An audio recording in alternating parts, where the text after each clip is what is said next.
motion to call the meeting to order. Do I have a second? Second. All in favor? Aye. I will make a motion to enter executive session, the purpose of which is to discuss the situation with a specific employee. Do I have a second? Second. All in favor? Aye. Okay, so let's go do that. Still executive? No. I will make a motion that we leave executive session. Do I have a second? Second. All in favor? Aye. We're about to cover You this. have to read it? Now re-entering No, I would just. our regular session. If you're, is it something like this? Yes. Yep. All right, you just say that you want to do it. Okay, for Q&A.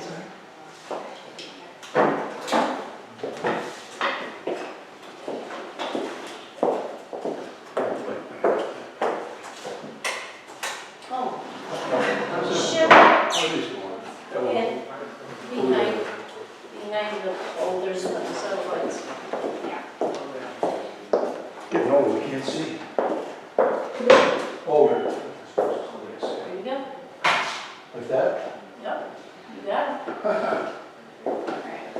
What power? You have lots of power. You literally figured it. Good. You want to begin? Are we ready? Yes, we are. I would like to pass, or like to put forth a resolution related to an incident that happened at Village Hall that requires further investigation, and therefore this resolution relates to that. The resolution reads, to secure the services of Brian P. Riley as independent investigator, conduct an investigation of an employee complaint pursuant to the Village of Pittsford's policy 2.03 non-harassment.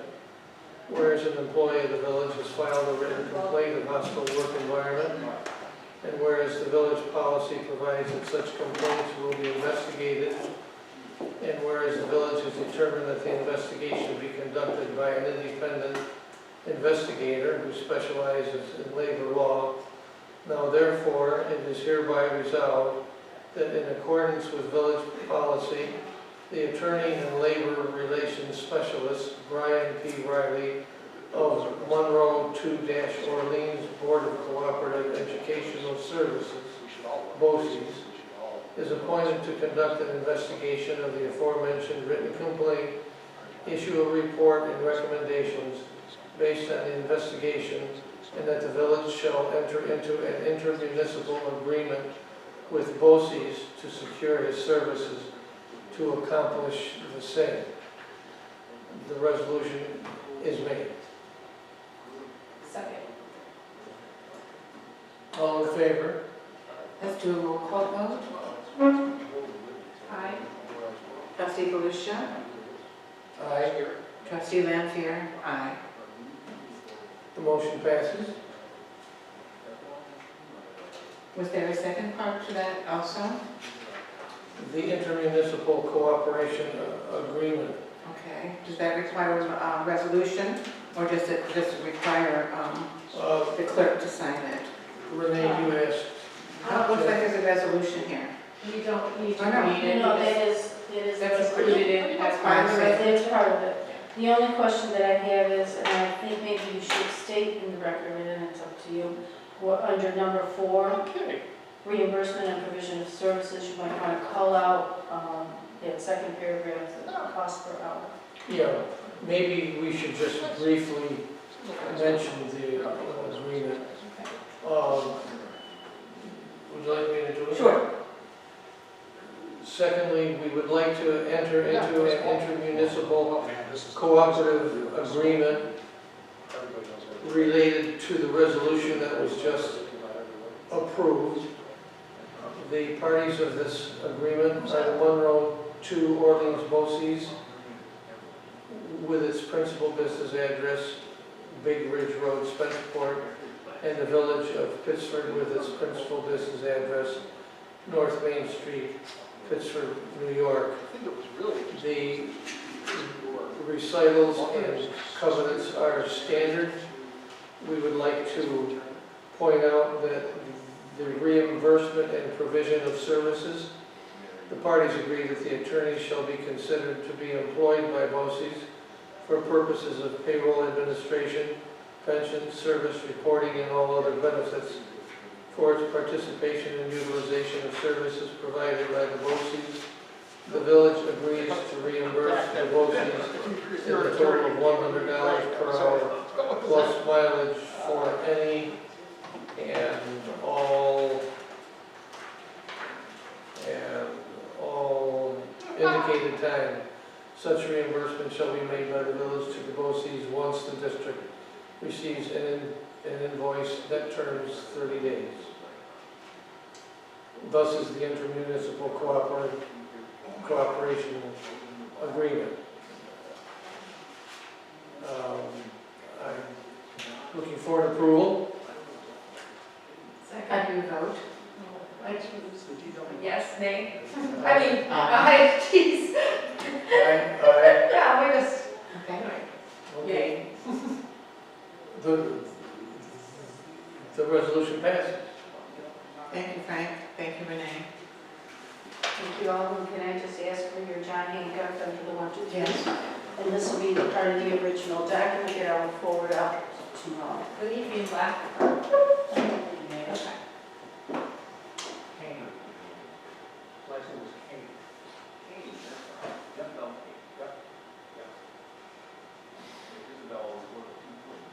Okay. Okay. Is it part two? No, it's the initial, original one that I have to sign. Oh, so you're sending this.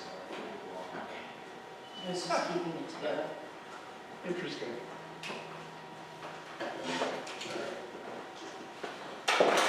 Thank you, Mary, for coming back to do that. No problem. Thank you very much for approving this. We have to sign Here's this. my notes. I did, I. Secret. No, it's Very, very It's secret just and my confidential. signature. Okay. And Okay, illegible. so just go ahead and say that's what, We're all set. whatever he said. So you can carry out with your other meeting. Yes, so I'd rather could I will call, be so kind to grace us with his presence. Yeah. yes. No, yeah, I think she printed out the. Oh, did he run out the door? No. She, Dorothea printed out the Yes. notes for us so that we don't have to Oh, talk yes. back and forth online, or Yes. however you. Oh, So we there we go. determined that there was even more that we're gonna Yes, get. yes. Yes. Yeah. Okay. Like 300. Renee, thank you for your phone call. I I'm had a glad it brief wasn't- panic attack. Okay. Thanks, Mary. You already have one of these. I have my own with the secret code. Yeah, well- There's, yeah. Oh, so his feet, all I remembered was. He's the got a little white line on his each face. foot. Okay, Yeah, on his yeah. feet. Yeah, that would have been helpful. He's a much more handsome dog. I'm trying to move down. I'm kidding. I'm right on the leg, so. I've got one, my friends and I've got one. Okay. Are we expecting Dan, is Dan coming tonight? I didn't hear anything different from Dan. He is out of town tonight. Okay. So, I did say that in the last meeting. Yeah, somewhere I probably knew that in my head. Yeah, I think we tried to pick a different day, and we just stuck with it. Okay, all right, we got just stuff to get through. Well, this was some interesting stuff. Yeah. all right. So Frankfurt, I'm Frank. It's delicious. It's the work we have to do. Yes, it is. So just for your friendly discussion And then. that's good. That's good because it's another set of eyes on this thing, I think, which is important.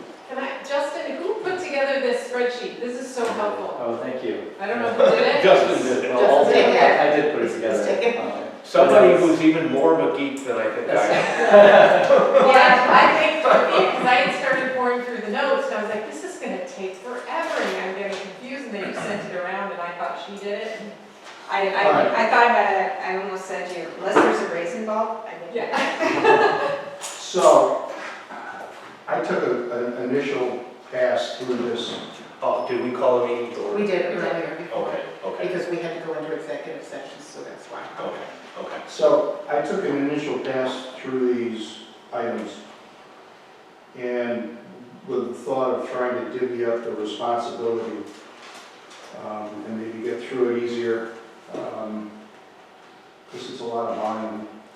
I thought I could handle some of the stuff myself, and then I would tell you what I thought I needed your decision-making on, I would tell you what I thought I didn't think needed to be done in the code at this point. And with regard to those items, I'm going to do a memo over the next couple of days so that you can all look at what I think doesn't need to be dealt with, so you can sign off on it or not sign off on it. It'll be the subject of further discussion At a later date. at a later date, but you'll at least have one document to look at that I've said, for whatever reason, and I'll give you the reasons why I don't think the changes are not need necessarily to be made at this time. And then we can talk about it, you can talk about it as a board. And then the third category was, well, non-attorney stuff that is total policy stuff for the trustees. And then the third category is something that I thought you would need B&L for, because they would have better access to the information needed to answer the questions. So I sent my thoughts on all of those things, strike that. I sent my thoughts about what the trustees could focus on to Bob and Lily, and I sent what B&L, we would need B&L for, in my judgment, to Molly and John, and I don't know if they ever responded. They sent this afternoon a proposed contract proposal. I sent it to you, Dorothea, You did, 'cause I and I didn't see it. sent it to the trustees. It should be in your email. It came in, but I haven't had a chance to look at it All yet. right, and I had requested a hard copy from Dorothea so that we can have it. But I know it's short notice, and I'm hoping that the board appreciates and understands the timeline that we're working with, and the fact that they have done an excellent job for us, and would certainly not be attempting to extort extra money. No. This is very necessary, and it was sort of unanticipated. Let me say something, because, you know, I have How much? a lot of professional experience working on comprehensive plans. Yes. And I think that the level of effort that John and Molly have exhibited, not only with our work, but also with the comprehensive plan. I mean, we are a very demanding client. Yes, we are. We're an involved citizen, that's what they call it. That's polite. I told Molly and John, the only place I've ever seen anything like this is in Ithaca. And that's saying something. So I haven't looked at the contract yet. Maybe we can pause at some point tonight Yes, we and will. take some time to read it Yes. and assess it. But I agree with Lily that they do deserve to be compensated for the extra time they put in. They've done an extraordinary job trying to keep up with the barrage of comments they received from the Comprehensive Plan Committee, ourselves, and stay on schedule. And it's a miracle to me that we've gotten as far as we have. You know, part of that's due to the work of all of you, and it's also due to the work of everybody else, the planning board and so forth. So I think we're getting there. Now, we've got obviously a slog to get through this. The other thing, I don't know if Lily mentioned this earlier, but yesterday and today, Lily and I sort of took the parts that Jeff recommended, had some standard stuff, just to get our arms around it, so we could talk about it and try to delve into what the issues were, so we can potentially talk about them tonight and get input from Frank and from Renee. Part of the proposal, excuse me, I'm sorry. Yeah, go ahead. Part of the proposal from the Steinmetz, from John and Molly, was that they meet with the planning and zoning board to sit with this document and go through and answer questions, because John's first impression was, we can sit down and answer these questions right in the session. Beside the ones that Jeff is addressing and beside the ones that the board is addressing. The ones that John and Molly can address, they can sit right down in the meeting and go through them, each one. He said, it may seem overwhelming, but I'm very confident that we could sit down and go through and answer each question and get it done in a session. And I think with thinking about it, Bob thought that perhaps an even more expedient way to handle it was that if both boards were together with the consultant, and we could go through and answer each one of the questions. Some of them are clarifications, and so it just needed a little bit more information. Thank you. And what we've been trying to do when Lily and I met is take notes, because I spoke to Justin several times, not that Justin, but Justin, several times. Come up with something. And his comment was it would be helpful, once we decide how we want to decide on an issue that they've raised, to explain our thinking, just so we convey that back to them. So it isn't like yes or no, but yes or no, this is why we think this way, this is why. So we have taken pretty good notes of what we think the issues are, and obviously we have to get your input too, so the board can come to a consensus. You'll have my memo if you want to provide that to them, Yes, we will. about why I think issues are not, do not need to be dealt with at this juncture. All right, so that being said, there are numbers on the left-hand side of this printout. First one that I think we need to talk about is at 8. Could you pause for a second, Jeff, because I'm going to go grab my pens. I'll be right back.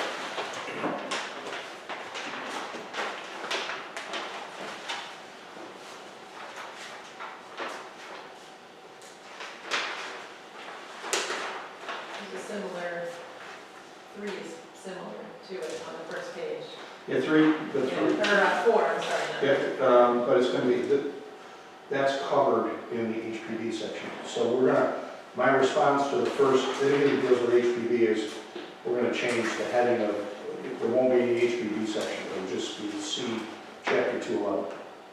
So there won't be language at the HPD's section, any sections in the new code.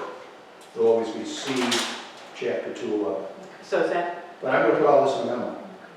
okay, If I don't address an issue, okay. it means it's going to go in a memo from me Got it. about why I don't think it needs to be addressed. So the first one, Which then you can all disagree or agree with. got it. So the first one you think needs to be discussed this evening is number 8? Yes. Okay. Which deals with how you want alternate members to function. And they have some thoughts here about, Yes, we talked, Lily and I talked about this. Can I speak to this? The problem I have with what they're suggesting is that the chairperson should decide when the alternate serves. To me, that would give the chairperson the authority, if he agreed with the philosophical position of the alternate, to put them in or not put them in. Whereas an alternate, it should be blind to the person's position. They're in the position, if someone is absent, they should automatically be a working member of the board. And I think that's more in conformance with what's written in New York State village law. So then it would be up to the chairperson of that particular board to decide whether an alternate could come. The problem is when you have executive sessions or attorney-client sessions, and they're not there, they're out of the loop for when you do need them to fill in, but it may not always be. Well, the general premise of an alternate is that they attend every meeting, and they can participate in the discussion of every meeting.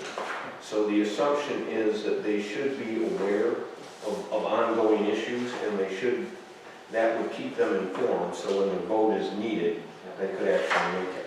But I just worry that, we have good people right now. I'm not worried about any people we have on our boards. But from my 26 years of experience as mayor, people don't always, It happened. sometimes they let their personal biases get in the way. And I think it protects everyone to have the alternate automatically be able to participate. I agree with that. The question is whether or not there should be some direction that alternates will attend meetings, every meeting. I mean, is that what should be Yes, happening? I think that's the I think assumption. that's the assumption, is that they should attend as many meetings as they can, just I like don't know if you everybody can else. cover that by code, in the code. I think it's in New York State village law, but there's no problem. We could put something in there. I wouldn't have a problem putting that in there, because I think it makes sense. So the something that goes in there, Dorothea, would be, and you know where we are? something like,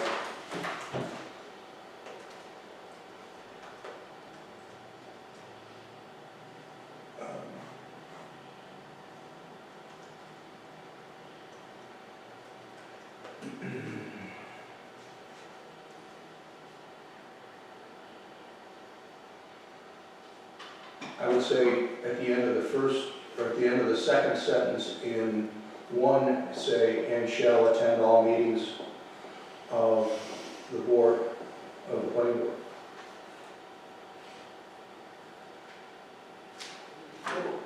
What was that again? And shall attend all meetings of the planning board.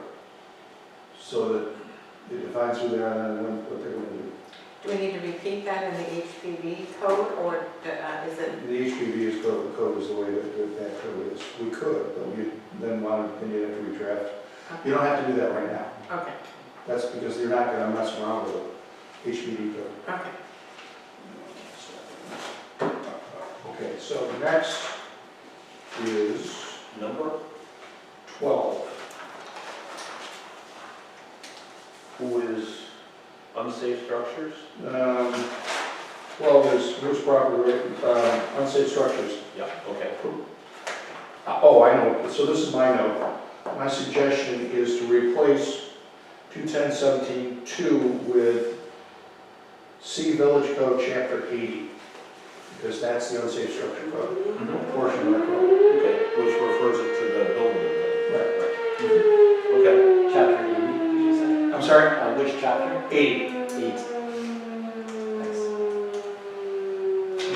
Next is 19. Yep. I have 19 checked. Ordinary repair? No, that's not correct. That's not the next one. Okay. The next one is 26.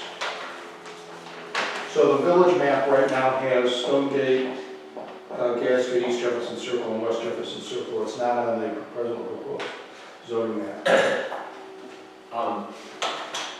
East Jefferson Circle has been deemed a village street, so is Gaskin Place, which is shown on the map, actually. Is it? Yeah, Gaskin Place is right there. East Jefferson Circle should be shown. Stonegate Lane, probably should be shown as a street because technically our trucks go up there. It's not, I don't think it needs to be a street, it ought to be called out. You know, it's Yeah. not, we're not saying these are streets necessarily. Because we don't want Stonegate Lane to be a street, because it's sub, But legally, they could force it to be if they wanted it's a tough question. to. No, I'm well, convinced it's absolutely. But I don't think we have to, I'm not sure we're doing a level of maintenance there that they would win that fight. I think that's true. according to Nikon, they would They make would, it, yeah. but it doesn't matter. I don't think they wanted a public street. I think the residents prefer to keep it a private street as it is. And I think it should be shown on the map, and I think we might as well show East Jefferson Circle.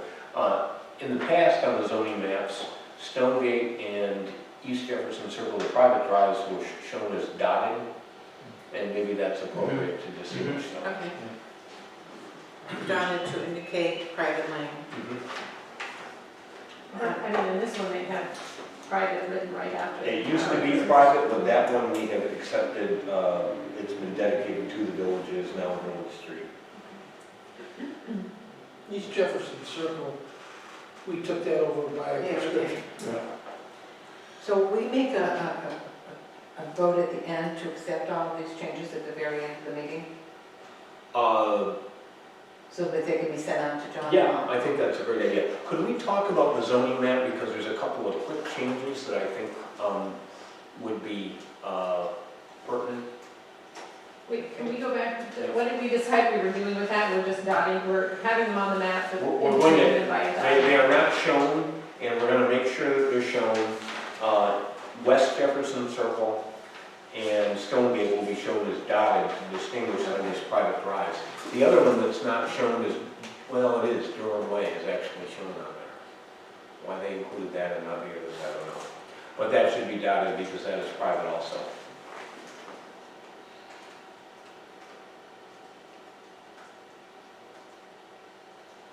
Okay, what was the other change you wanted? Two other potential changes on the zoning map I just wanted to pass by everyone. The lot at 66 South Main Street looks like it should be in the LDR instead of the MDR because it's in terms of size and configuration. And if you look at the map, these big lots, I would include, generally you want to keep both sides of the street in the same district if you can because it makes a more cohesive street. So these 1, 2, 3, 4 lots here really are in the size category of LOR instead of LDR. It's also been suggested that, you know, for B&Bs to be on Main Street, these would be eligible for that. I think they really belong, this area right here really belongs in that zoning district. And then the other one, the other suggestion that I want to consider, and this is Justin Belister's suggestion, is that the Starbucks building be kicked over into TDV.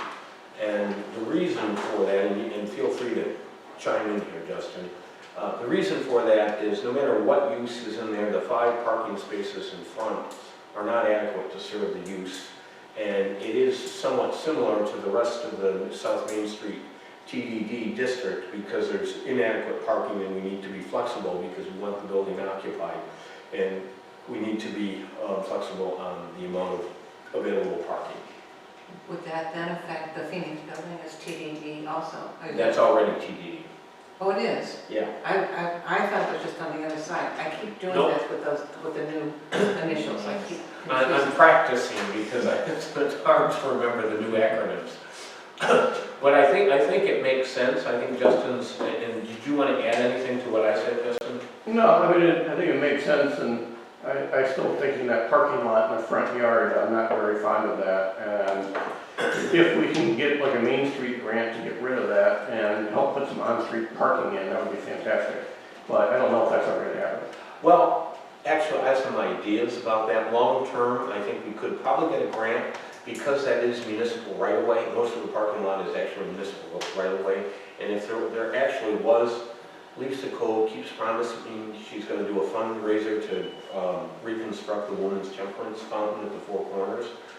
If we could somehow use this as to partially recreate the village green using that space, it would be a game changer for State Street. So what you're proposing is that it would stop at Starbucks? Well, the Village Bakery has 25 parking spaces, so that's more like the rest of State Street. Okay. I just don't know that, what would be the, usually there'll be like a street or some other sort of way to differentiate between districts, but here there are none. They're smack up against, they're in the same, practically the same building. I understand that. I think what we're trying to do is we're trying to, and the changes in the zoning district boundaries are an attempt to reflect the physical character of what's on the ground and the hope that the zoning will actually reinforce the distinctive character of each village neighborhood. And that's why I'm saying the configuration of the lot that is Starbucks, or the old Starbucks building, is more like TDD than it is VCB. I'm practicing. Okay. I don't have a huge problem with it. How does everybody else feel? Good with that? Yes? Okay, No? Okay. No, I didn't hear any objections, so I guess we're okay. okay. Okay, so The goal of restoring the village green, yeah. I think it gives us more flexibility because Rachel's obviously will never, they're gonna need more than 5 parking spaces if they succeed, which we hope they do. And so everybody's okay with flipping these 4 lots into the, Yeah, I think the only thing that we need to keep in mind also, is my understanding is that taverns are also permitted in the TDD with special use permit. I want to make sure I have all this thinking right. but there's a setback on taverns and that it wouldn't change. I don't think it would make any difference because you're still gotta look at the setback from residential. Okay. I'm just trying to picture what's around it, that there's a house at the corner of the Blaze parking lot. And I'm just, Well, yeah, but we're talking, because this is, it's late night versus what it is allowed as far as, a Rachel's or a Starbucks. let me play that out. I think, let's just assume there's a special permit application for a tavern to go into Starbucks, okay? Mhm. The entrance faces State Street. There's buildings behind it that would prevent people from, drinking in a parking lot on Church Street, for example. It's not easy to get back there. So I think the impact wouldn't be much different than Thirsties, because it would, probably people might park at the Village Bakery and they might park at the Phoenix Building, if that were to be a tavern. But I don't think it would have an adverse effect on a residential neighborhood. What's that? What about the bakery? The bakery I would leave in the district it is, because it's more like the other buildings on State Street. Each one of these buildings down here have a significant amount of parking. And that's why, again, the division is based on physical character. The bakery is blessed with 25 parking spaces, so that's kind of a different angle.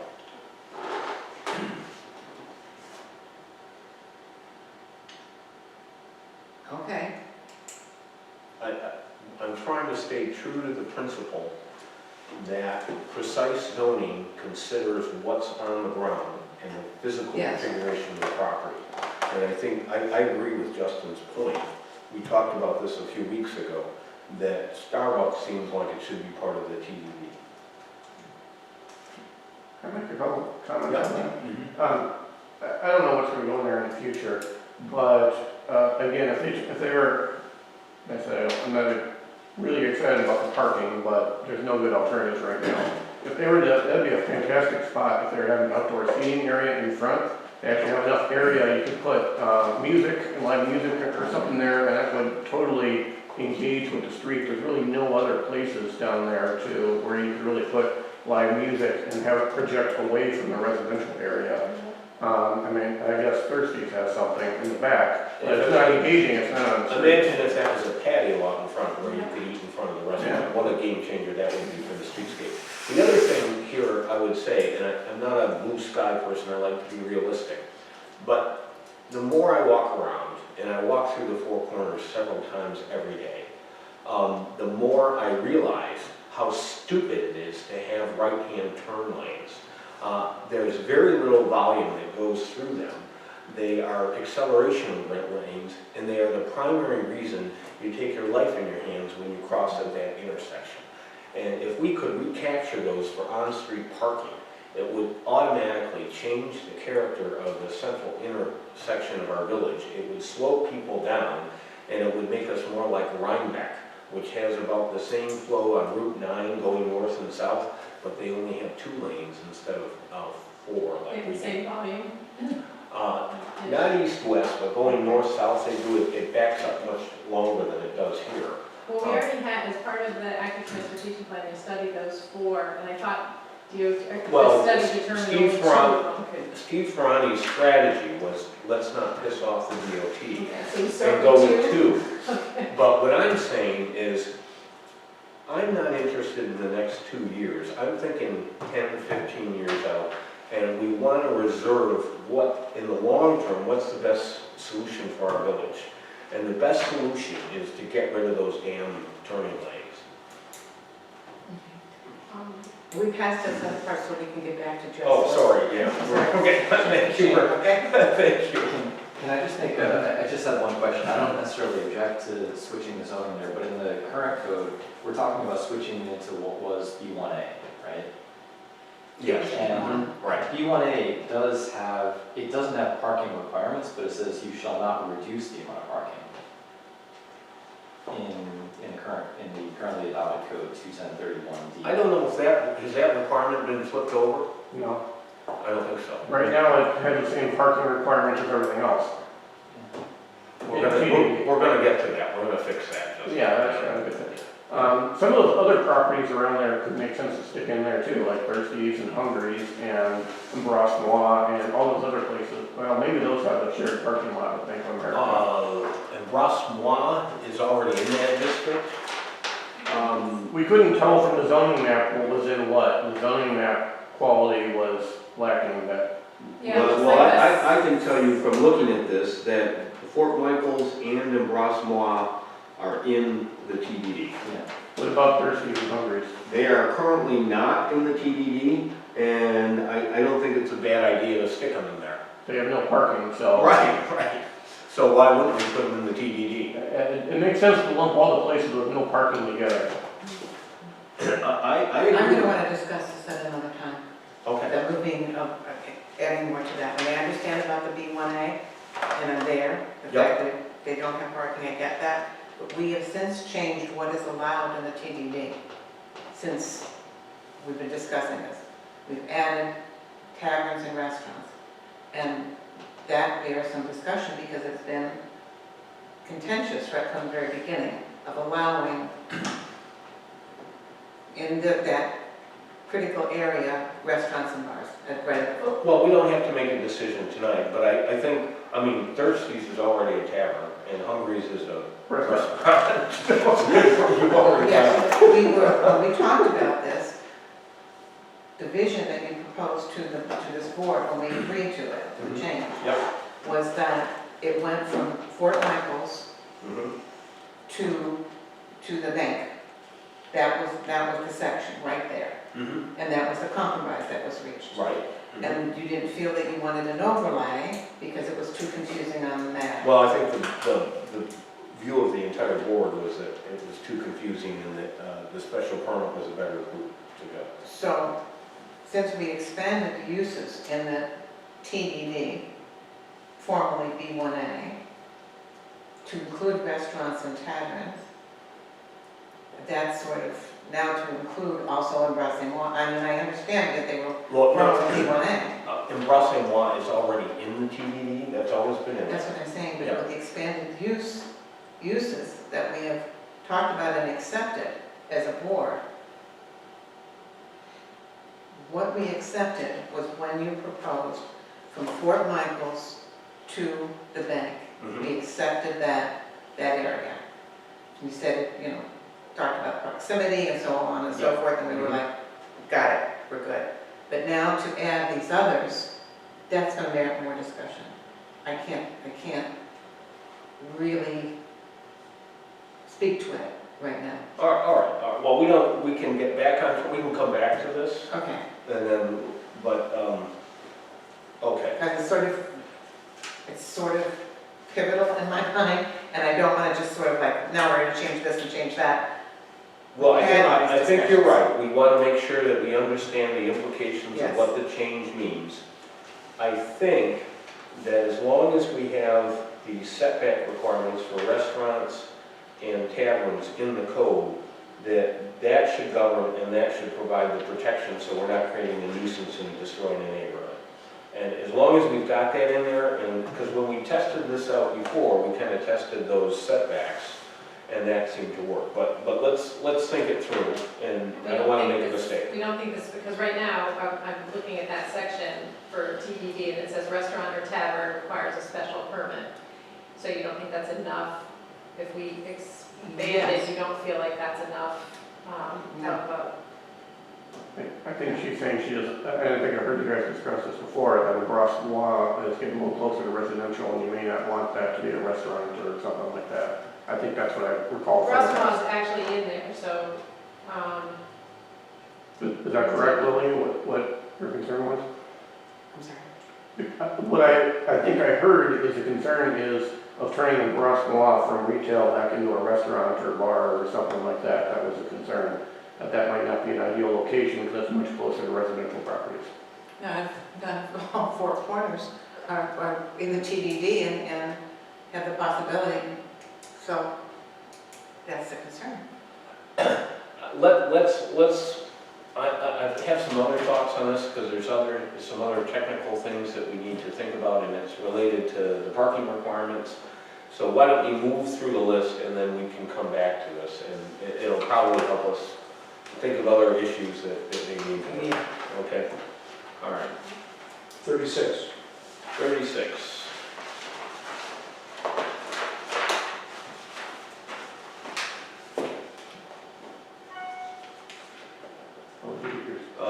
Much more training should be required first year, 20 hours. Is this for a planning board or is this for which board? I think he's talking about all boards. This is in 21013. 21013, what's 21013?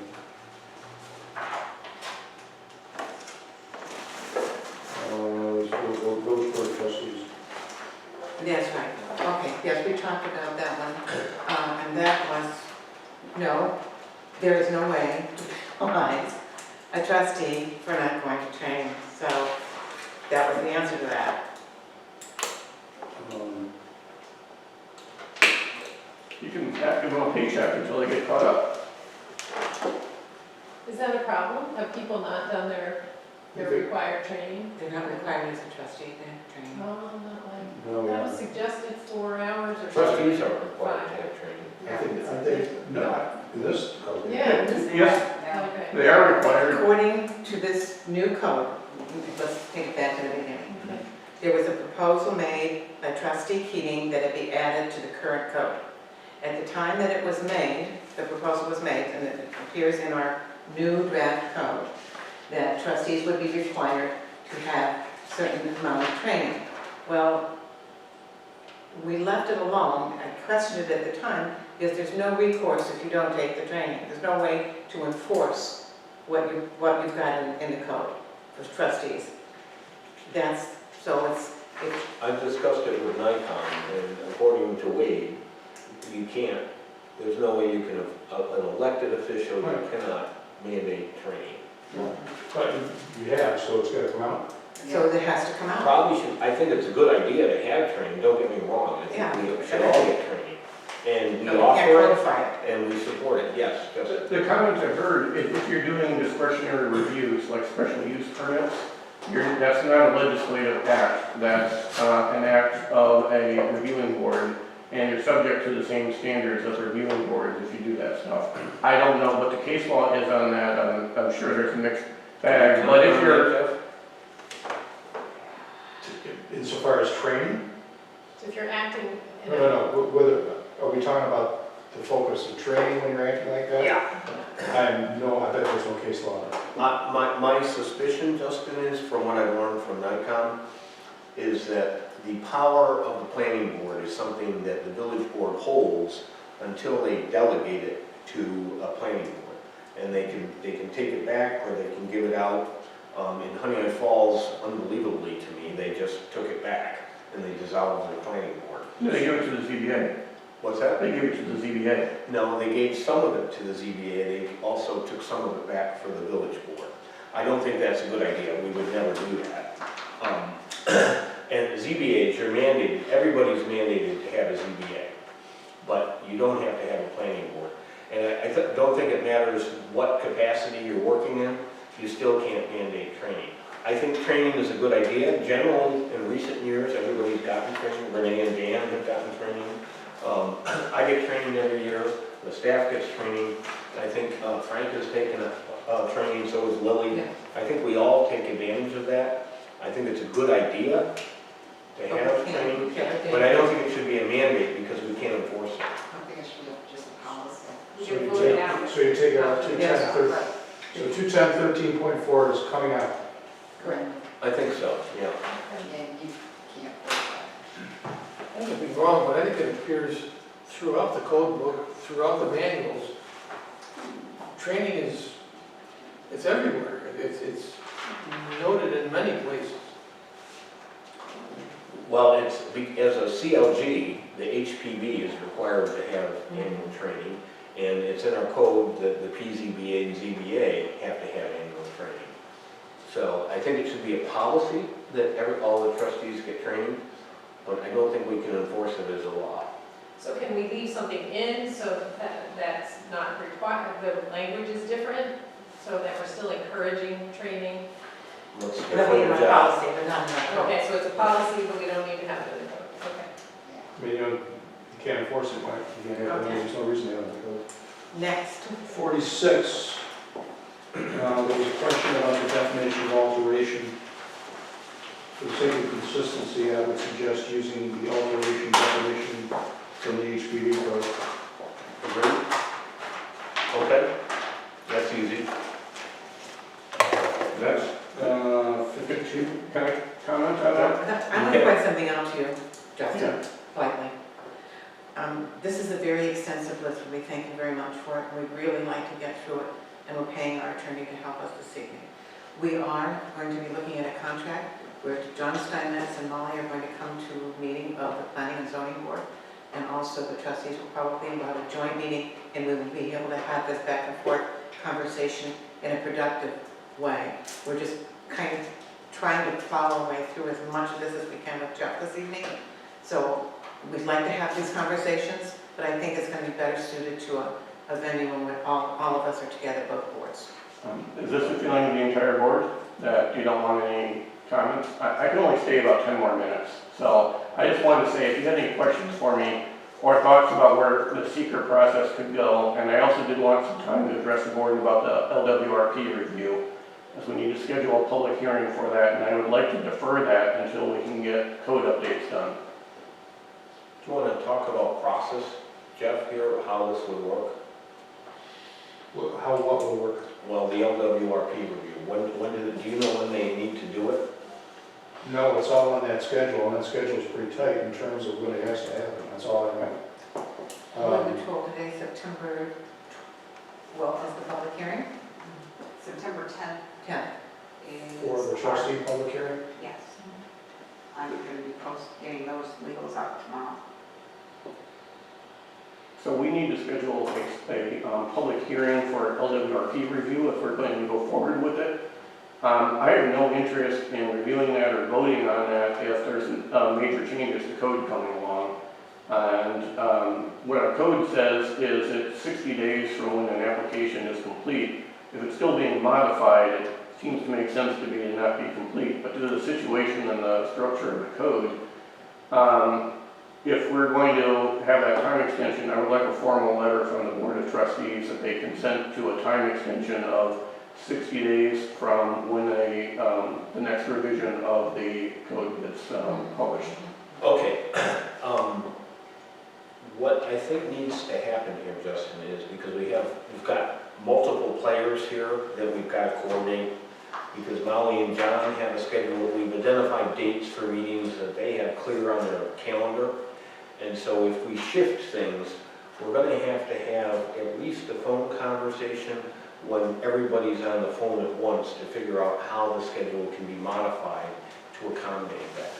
So what I would suggest is that we set a date to have that conversation, because otherwise, I don't want to say, yes, we can do this, and then have Molly and John say, well, we're going to be in Schenectady that night and we can't. So we're going to have to coordinate carefully so we can keep the whole thing flowing along. And what we're trying to do here is we're trying to, get through all the work that you've done so we can keep everything on track. And we're going to set additional meetings tonight, and so we can hopefully aggressively keep up with the pace that you set for the planning board, because you've done obviously a tremendous amount of work, and which we greatly appreciate.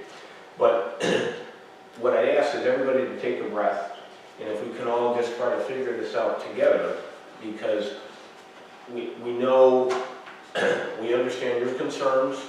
We're trying our best to accommodate and get you answers. We're making notes of each issue as we go through. So it's not just a yes or no, but we'll explain what our thinking is, whatever way we come out on the issue. So you'll get feedback from us.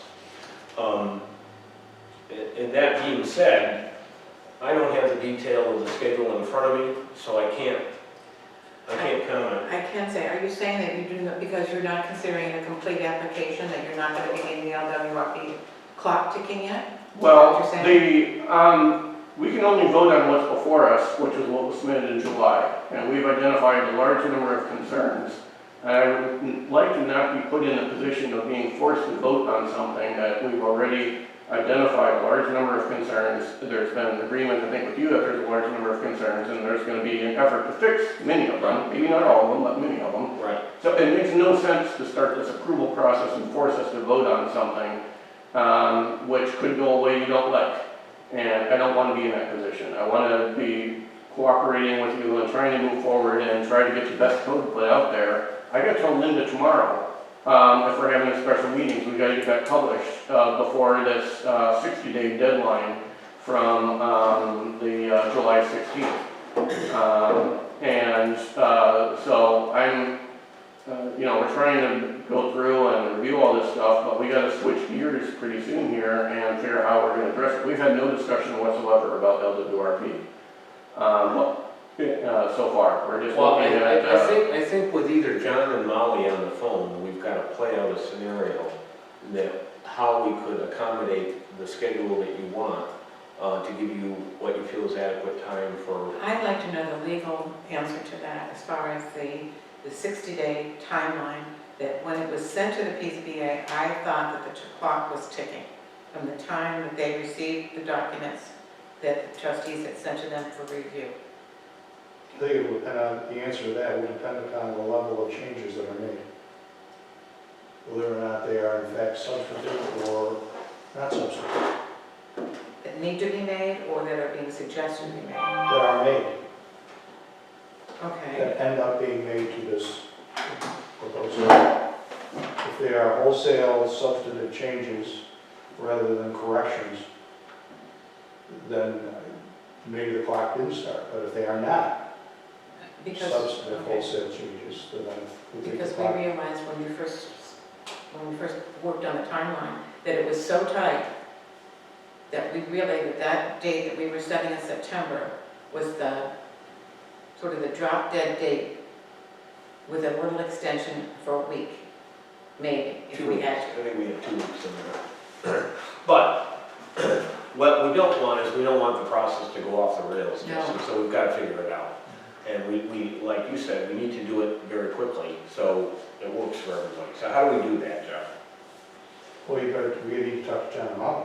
Yeah. But the real answer is going to be, we're going to have to figure out what it means to be complete, whether or not, what the amount of changes, if any changes are made.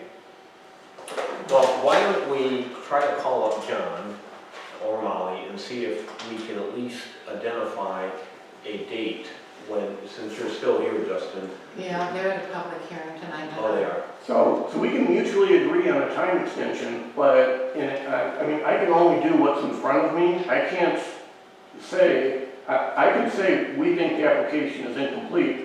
This board, if they disagree with that, then I don't want to get in situations like that. So I don't want to be forced to vote on something that's being changed.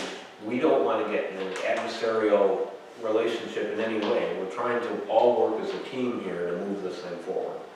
So there's no reason to disagree over this. We just need to figure it out, and we need the help of John and Molly to do that. So if we can call them tomorrow, do you think they would be available, Lily? Yeah, they're available on Wednesday. All right, then do you have any time tomorrow, Justin, that you could, because I think it's important that you participate in this call. I'm not sure what participating in a call would do. Ultimately, if there's a lot of significant changes that were suggested and I think are reasonable to make, and that's going to take time to write that up and so on. If there are going to be changes, we're not in a position to do anything until we receive the updates. And I don't know when that's going to be or what that's going to take. I mean, you can discuss that all day long and you can discuss schedules, but when we get updates, I think we can try to get it turned around in 30 to 60, and 45 days is about the fastest we can do it. So 60-day time frame from when we get updates is what it's going to be. All right, then why don't we talk to Molly and John tomorrow? And then we're going to have to talk to you and try to get a proposal of how we can make the schedule work. Because it sounds like you're going to, But then, Jeff, you mentioned that it depends on whether the changes are substantial changes or whatever language you use. Right. Who determines that? Can we determine that they're Well, I mean, substantial so that, because you're saying the clock doesn't start ticking unless so first of you've all, got changes that are, I haven't really looked at this issue to know that that's Okay. the answer. It's my gut feeling that the answer is, if you're making ministerial minor changes, those are not going to require a clock restart. Because you're always entitled to make small changes as you get closer to enacting legislation. As long as the general broad parameters of what you want to do have been placed in front of, and again, I haven't done research, in front of the planning board, that would seem to be starting the clock. So the question is going to be, when you look at the totality of the changes, what is the perception of those changes? This board's perception? Yeah, I mean, well, it will be each board's perception, but if you can get to the same place, that would be best. we all agree that these are changes that are substantive changes. All the boards agree to that, then the clock doesn't start ticking And you're in trouble until we with the reach. clock and the timing, absolutely. And That's what you want. You want it to start later, is what you're saying, so that I we don't have- have to agree on an extension. Well, I can Yeah, tell you right but- now that that's not gonna work. Timing-wise, the timing is not gonna work because the moratorium's gonna end. And that's okay.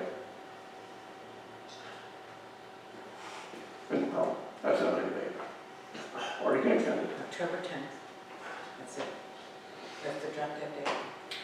So that's gonna be the issue, you know, I mean, I think the two issues are, how's this gonna play out with the moratorium, and if in fact, are you, what will, there's nothing we talked about so far, how we view substantive changes. Or not? No, I mean, nothing I've talked about. I don't know what you're gonna do with the ones that our policy trustee stuff. You know, that's gonna be up to you guys. Well, we've got to work through them one by one and get through it all. Yeah. But we obviously, we've got to get something that makes some accommodation of the planning board so they can do their work in a reasonable, what they feel is a reasonable way. And I'm not the expert on the schedule. so- Well, I know enough about the schedule to know there's not 60 days in there before the moratorium expires. So what's the solution to that, Jeff? Do you have a suggestion? Yeah, the solution would be to don't make any substantive changes.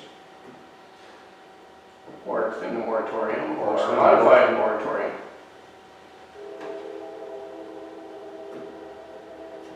Those are the possibilities. Let me just ask another legal question. If we modify the moratorium to accommodate the needs of the planning board that are already working on this, is that going to be a legally sound extension, or have we exhausted our ability to extend the moratorium? From what I know of the work process here, this has gone above and beyond what anybody would expect of the community in terms of commitment to getting this done. Okay. That all ends up on the side of having an extension or a modification of the moratorium defensible. Okay. You have not sat on your hands, you're not stalling anything. It's not a deliberate, well, we'll think about something else to talk about because Joe Smith wants to put in a sewer treatment plant and we're not gonna do the zoning. Okay. There's no, you know, the Shade Place development's on the horizon, but they've withdrawn that. So that seems to me to be, they would not have a case to say, you're stonewalling us. Well, hopefully we can, if we extend it, it can be done for a minimum amount of time necessary to give the planning board the time that you feel you need, Justin, to do the work. We get, well, that's discussed, it's the next revision of the code. I mean, we can't act on promises of, oh, we're gonna change this, we're gonna change that. We need a document in front of us that has all the changes you're going to incorporate. And that's what we have to act on. The other thing is seeker. We're talking about seeker, and there's going to be some substantial documentation efforts that are going to be needed as part of that. The initial question before you is there any potential for something in this code potentially cause a significant environmental impact. And it's almost impossible to say no to that, given the magnitude of changes. You can play some games, but the most legally defensible situation is to document the potential issues and explain why the code addresses them to the maximum extent practicable. And that document should be presented to the public so they can comment on it. So they're saying, well, this particular issue, here's a kind of description of what it could do, but here's how we try to solve it the best we can. And that's really important for the public to understand, is how this code could affect things, and then understand it before you adopt it. So if you take that approach and document that stuff, that's going to take time to document. And I'd be glad, when we took a look in the meeting at what the town of Victor did when they did their seeker review, and that's basically what they did, is they identified potential issues, and for each issue they wrote up like a paragraph or two, and to kind of explain what impacts there could be and how they've maximized how they're going to address it. So, I know John and Molly said they didn't want to do that, but there's two things that are going to get you in real trouble legally. One is seeker. If you don't take a hard look at things and document it, someone could challenge you. And Jeff can comment on that, but I think the statute of limitations for zoning laws are like 7 years or something like that. I don't know if seeker qualifies for that. And then my other understanding is the other thing is spot zoning. So if the zoning code doesn't comply with the comprehensive plan, then that could be considered spot zoning, and that could also get you in trouble. So given all the litigation we've had flying around and the number of parties that could be concerned or large property owners, I think it makes the most sense to take the most defensible path forward, but that's just me. And Jeff can advise you on some of that. Well, I think, here's what I would say. You know, we're a little bit different than the town of Victor, because the change, you know, although there have been some changes to districts, the changes to districts do certainly reflect the conversation of the comprehensive plan. Spot zoning is when you rezone an individual property without reference to a comp plan or anything around it. It's arbitrary. There's nothing like that. We are changing boundaries, but we haven't done anything which is remotely like spot zoning. Secondly, we're not expanding the area that can be developed. We're not increasing density, to my knowledge. We are changing the uses somewhere. I think overall, and I think this is, you are correct, I think this is something we should document, is that the general intent of the changes to the zoning are to better reflect the physical character of the existing village as a historic cultural landscape, to preserve and protect that and ensure that new development, instead of being along a suburban model, is walkable and compatible with the scale and physical character of the neighbor in which it fits. So that, in a nutshell, I think is the intent of what we're trying to do here. And that's, you are correct, Justin, that's exactly what we do need to explain in seeker. But I think we have a very good case for that. I think that's what your consultants think. Yeah, right, I think that's the case. So we'll send you a list of concerns that we're talking about it, so we're going to continue dialogue with the trustees. Yeah, well, that's what we both need to do, is treat this as dialogue and, you know, continue to work together. We will try to accommodate you, and I hope you will try to accommodate us so we can, you know, get this thing done.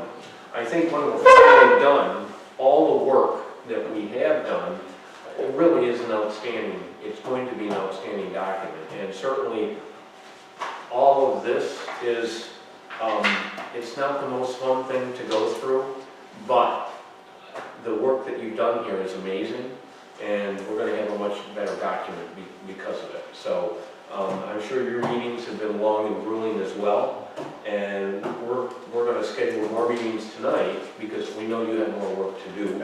We're still gonna keep making comments too. We still haven't gone through everything yet. No, I understand that. But what I'm telling you is we're committed to keeping the pace that you set, and we're gonna spend as much time as it takes to go through every single comment that you said, you gave us, okay? So, you know, if there's one message that we can convey to the entire planning board, is that we appreciate the work that you've done. We are taking it seriously. We're having discussion on every single comment that you make and trying to get the best answer that we can, so that when this product is done, it really is bulletproof. Okay, well, thank you. Yeah. I'm gonna have to head out shortly. Okay. Thank you for the interlude there. I know Lily wanted to keep plodding on, but coordinating on the schedule moving forward is useful. It's necessary, because we need to keep you on board, and we need to keep working together on this, because we can't do it without you, and it'll just be a better result in the end. Okay. Okay. Okay, thank you, Justin. So Justin didn't miss the beginning when you said that we're planning to try to get a meeting where both boards and John and Molly are all there, so we can look at everything at once instead of doing the back and forth at different meetings. Are you being charged every time the consultant attends? Yes, well, They've actually given us a new proposal for additional work, and we're going to approve it, because we thought it might be very productive to enhance the dialogue between the two boards, to have one meeting with a consultant there, with us there, with you there, that the highest priority substantive issues that you want to talk about, that you have strong feelings about, or you feel are most important to be addressed, that we can do it in a productive dialogue with Yeah. everybody in the same room. I think that the way that this was prioritized on this sheet was excellent, because when it comes down to it, and I think we're coming down to it, is we're gonna need to prioritize, and some things are gonna have to wait until after October and then address them then.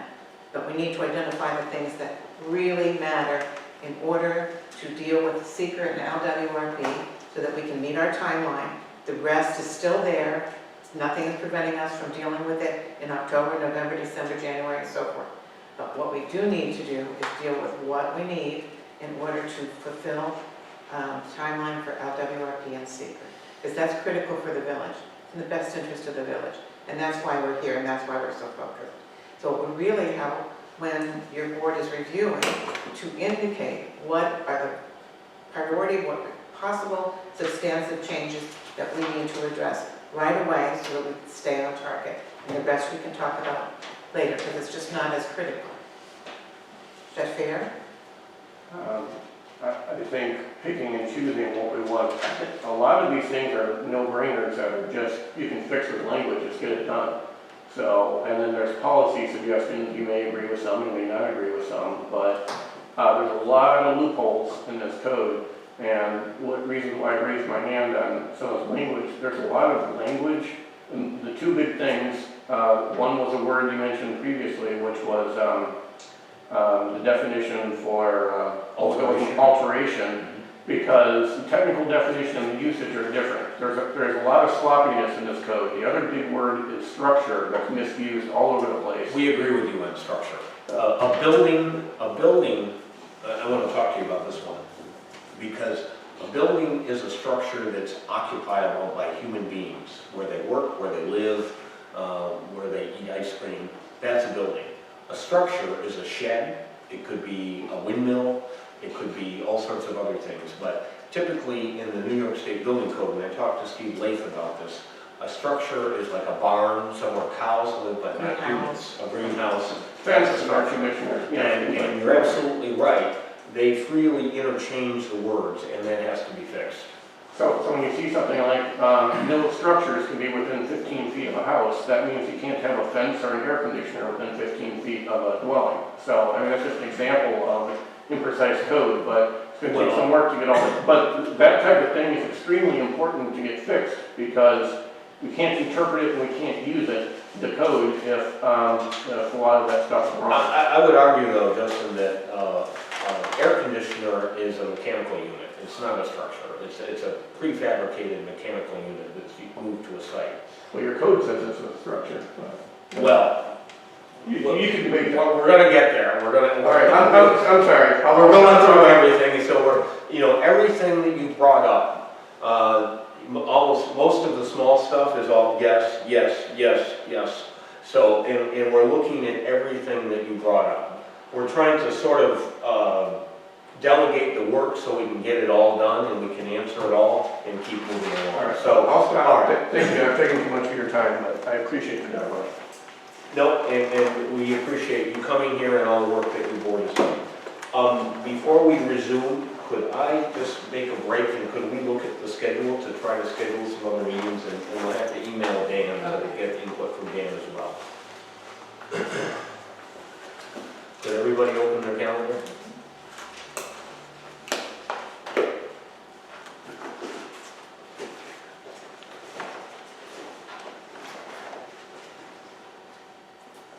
And how many times are you guys meeting a week, Justin? We've been meeting twice a week, and it's very painful. So we should probably try to meet twice a week also. And will we then receive things after each one of your meetings so that we can keep pace? Well, you got a lot to chew on with what we've given you so far. That's for sure. That could keep you busy for months. We're trying to catch up. We're trying to catch up. Well, we couldn't catch up until we got the material, so. Yeah, and you know how it goes. You got to write up the minutes, and when you're meeting twice a week, catching up on the minutes takes a long time. But we're gonna go forward. We're talking about seeker issues, and we should get a letter out to you next week about potential seeker concerns.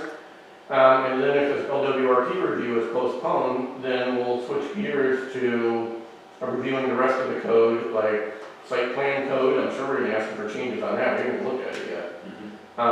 And other things. But if we don't have an extension on LWRP, we'll have to switch to LWRP. We'll be in a position that we'll have never reviewed site plan code, and by your time frame, we plan to adopt code. Or could be in that position. I don't know. Well, let's make no assumptions until we get answers, okay? So we're all trying to work here together, so let's just try to, we're all gonna try to work together here and figure this thing out, okay? I'm gonna hang out and observe the rest and take some notes. Can I ask you a quick question? You step out and let them chat, right? Okay. So schedule, back to schedule. What day looks good for everybody else? For the next meeting? Yep. Throw something out there. Well, do you want to try to do another one this week? You need 3 days notice. We need 3 days notice. We could do one on Saturday morning. I can't do this Saturday. Okay, Sunday. okay, so that's not Still doing on Wednesday, Thursday, can you Friday afternoon? If I post it tonight. Friday afternoon? I can't unless I call in, Okay. I'm out of time for work. You're out of town. Wait a minute. But I'll have it. Let's do a do-over. Can we do a do-over? Mhm. Yes. Yep.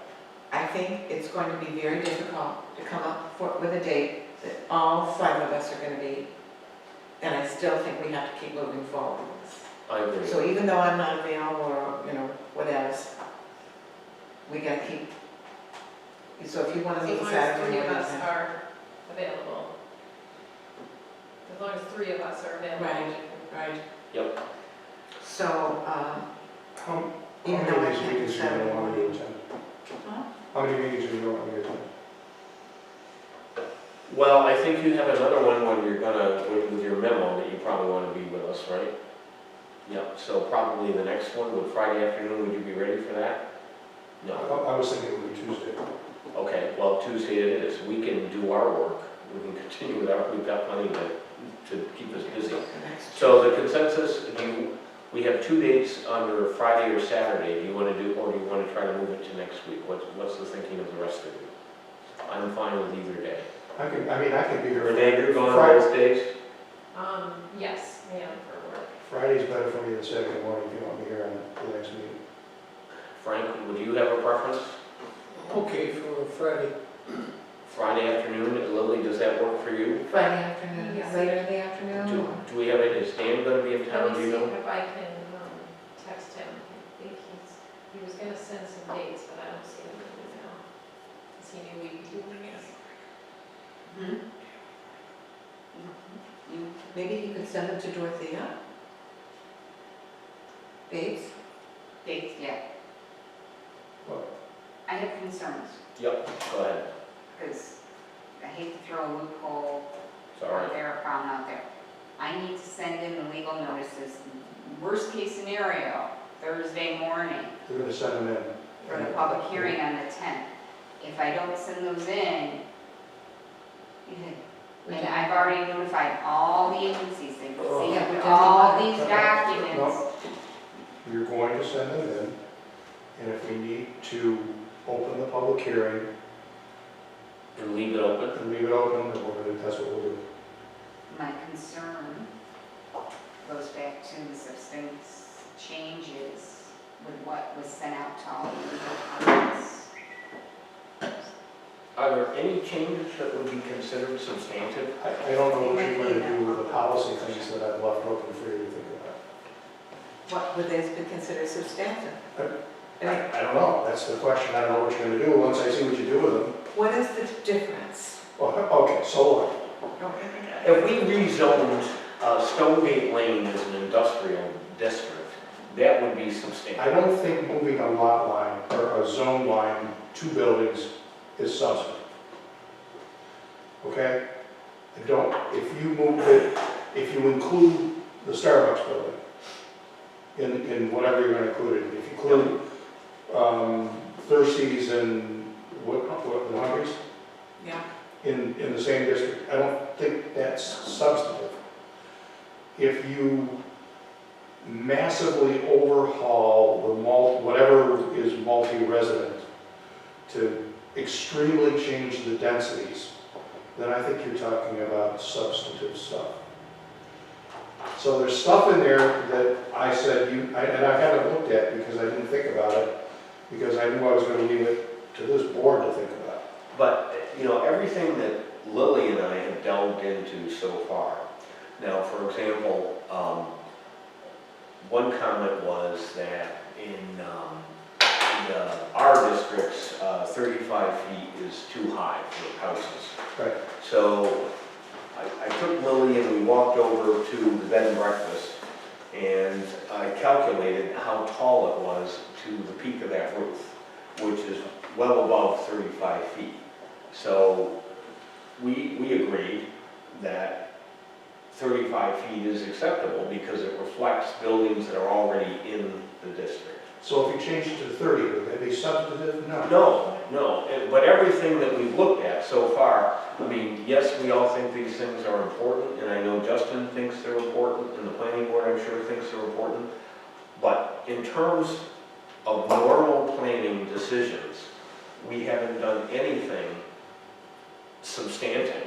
And in the code, you know, the biggest change I think we made in the code is we were allowing future residential use to occur in the suburban office parks that we have, which is certainly a good thing. That might be considered a substantive change. It's in the law. But the changes that we're getting back from the planning board, I haven't seen anything yet that I would, as a planner, would consider substantive. And So I would say to you, Dorothea, publish. If it turns out that we make a change that we think is substantive, then we're going to have to restart. Does this board make that decision? Each board can make that decision and take whatever steps are The appropriate to it. conflict here, I'm just going to say it, is for some reason, the planning board, you know, we have been trying to be sensitive to Powers and Wilmerite and, you know, minimize the extent of the moratorium because we don't want to impede business, we don't want to impede progress, we want to keep things moving along.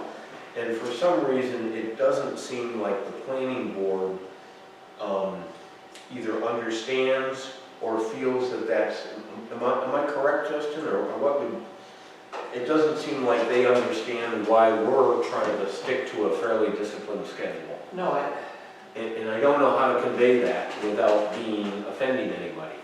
I certainly understand the need to stay to a strict schedule. I guess from my perspective, the intent of the code is good, and we're gonna achieve a good result. After having gone through all these sections myself, I feel like the biggest concern is the number of loopholes, Mhm. just from sloppy wording and from And I don't things that disagree are, with you. things that are in the old code that aren't part of the new, that Mhm. don't really seem to have good logic behind them. Yep. And so to me, even though we're not intending to make a large zoning change, the problem is that with the loopholes there, you could be allowing a lot more than what you really intend to. And for me, that amounts to a rather substantive change. Mhm. And that's what I'm concerned about. Substantive from the old code to the new? Yes, I think Or that, the new code to whatever changes we make? I think that right now, from the adopted code to the new code, in a number of places here, we've identified things that a developer could use to really expand and intensify the things that can be done in the village. And I don't think that's intentional, but I think that if these issues are not addressed, I think the new code unintentionally allows a lot of things that we don't agree to. That we don't want, yes. I don't disagree The with you. substantive part doesn't come comparing the current code to the new code, it's the draft to the changes. Yeah. That's the delta, not the. Exactly. That was part of my question. Yeah, and I think that what we're looking for from the current draft, I think it needs a lot of tightening up in applying our changes, and we're looking from my, and I can't speak for the board, but it's a complex document, and I think that it needs a lot of tightening up. And most of them aren't controversial, a lot of them are just Right. what Justin's saying, and what both Justins said. It's changing the wording or making sure that you close that little Yep. gap. It's not Yeah, and I controversial, think it's that our impression too is that since we've done so much work on this, once the minor changes that we're all talking about come back, we should be able to very quickly review that and assess. That's part of the reason we're doing the spreadsheet here is. My perception of what we've just said in the last 5 minutes is that nobody's talking about doing substantive changes. That what we sent, what the board sent the planning board in July is going to closely resemble what is eventually enacted. There might be some squeezing, there might be some verbiage changes, but it's going to closely resemble. So that's the whole point. I think what we're both doing here is we're fixing the actual draft to make it coincide with the intent. And, Lily and I, in going through many of these things, any of the loophole things were like, crap, that needs to be fixed. Or crap, they should have pulled that. And we even caught things where we told them to take the standards from the old code and bring them over, and Molly hasn't been able to do it. Sorry for my coarse language. No, I accuse Lily of saying something worse. So we don't have any hours left with John and Molly, so even if we handed them this, we're out of hours. That's what We could get in a blanking match with them over the hours, but I think in fairness to them, the additional effort that they've put in for both this board and for the comp planning committee, they really have gone above and beyond what we paid them for. I'm not arguing, I just wanted to know where we were. Yeah, no, Yeah, you'll see it here in the proposal. Yeah. Okay, Yeah. so what we need to do is get through, Jeff. Let's just back on. Matt, our Dan is not available on Friday. Oh, he's not, all right, so let's scrap Friday, because I think if we can avoid just having one person absent, let's try to do that. So, Let's concentrate on Tuesday, let's get that one on the books. all right, let's get Tuesday on the books. I agree. Is it a regular meeting We already schedule? have a meeting on, What's that date, Bob? We have a regular board meeting next Tuesday, which is the 20th. yeah, Right. and I blocked it off from 5:30, so I think we already talked about doing the code meeting. That's not a lot of time, so I would suggest Well, next, actually, your You're 5:30 Is is the your budget? budget review with That's Mary. Okay, so we gotta have I know another, Mary's under a gun trying to do Yes. that. You Mhm. might reschedule that and make her life a lot easier. The board would rather function on code, put that off. An hour and a half is not enough. We've been here an hour and a Well, half. and I'm gonna throw this out here We've got some because chitty chat going, I'm gonna throw this out to the Yeah. board real quick. I sent you a tentative agenda yesterday, I had one item on there. So you could technically have a very short regular meeting. Oh, I like that idea. Let's try to keep So, the agenda If clear. we like kill a lot of the regular stuff, like I don't think you really need the DPW report, you don't need the building report. You could go to, because we're gonna have a meeting September 10th anyway, go back to our 2-meeting schedule. We could just do Defer. whatever quick business, like schedule it for 8 PM. I can reschedule our general meeting Why don't you just adjourn? or whatever. Could I make a suggestion then? Because we're gonna need some time here, and we're going to next week, and I know we're gonna have more notes from the planning board. How about, so we don't burn out, how about Tuesday night, stick with our regular meeting, the time we've marked, and then another meeting on Thursday. Tuesday night, strictly board meeting. Tuesday night, we're gonna have an abbreviated board meeting, and because we have a very brief agenda, it's a summer month, we're gonna use the remainder of the time to go back to zoning. Yes? Could I suggest you start at 5:30 with code, adjourn the code meeting, do your brief board meeting, and then continue with code? Yes. But that means we I will have let to change Mary the know, budget. I will let Mary know that once the board gets a chance, we'll reschedule. Would it that help budget. Mary if we did Mary on Thursday night? It might, I can talk to her. Why don't we tentatively do that, and we'll have a 5:30, Hold on, let me- or, because she can do it right after work. On Thursday? On Thursday, she wouldn't have to worry about Tuesday, and we could really focus on zoning on So Tuesday. zoning meeting What's on the date 20 Tuesday, Bob? the The date 22nd. is August 22nd. And that's for Justin, can you keep Mary's this stuff financial going? report. Well, we're gonna do both Mary's financial report, and the remainder of the time we'll do zoning work. You're talking about Thursday, Bob? Thursday, right? So how long is Mary's report going to take, roughly? As long as the board needs, but My question is, what time do you want me here? Because you don't want to sit and listen to Mary's report. We'll find out, Dorothea will let you know. Okay. We're gonna talk to Mary and we'll find out. Works for me. I'll just be flexible for Thursday. Tuesday at 5:30? Tuesday at 5:30. I won't be able to be Yeah. here next week. Uh, I'm off Wednesday afternoon through the rest of the week. We will take notes and we will proceed without you. Can Mary do notes? She can, nothing like it. Okay, never mind We'll take that.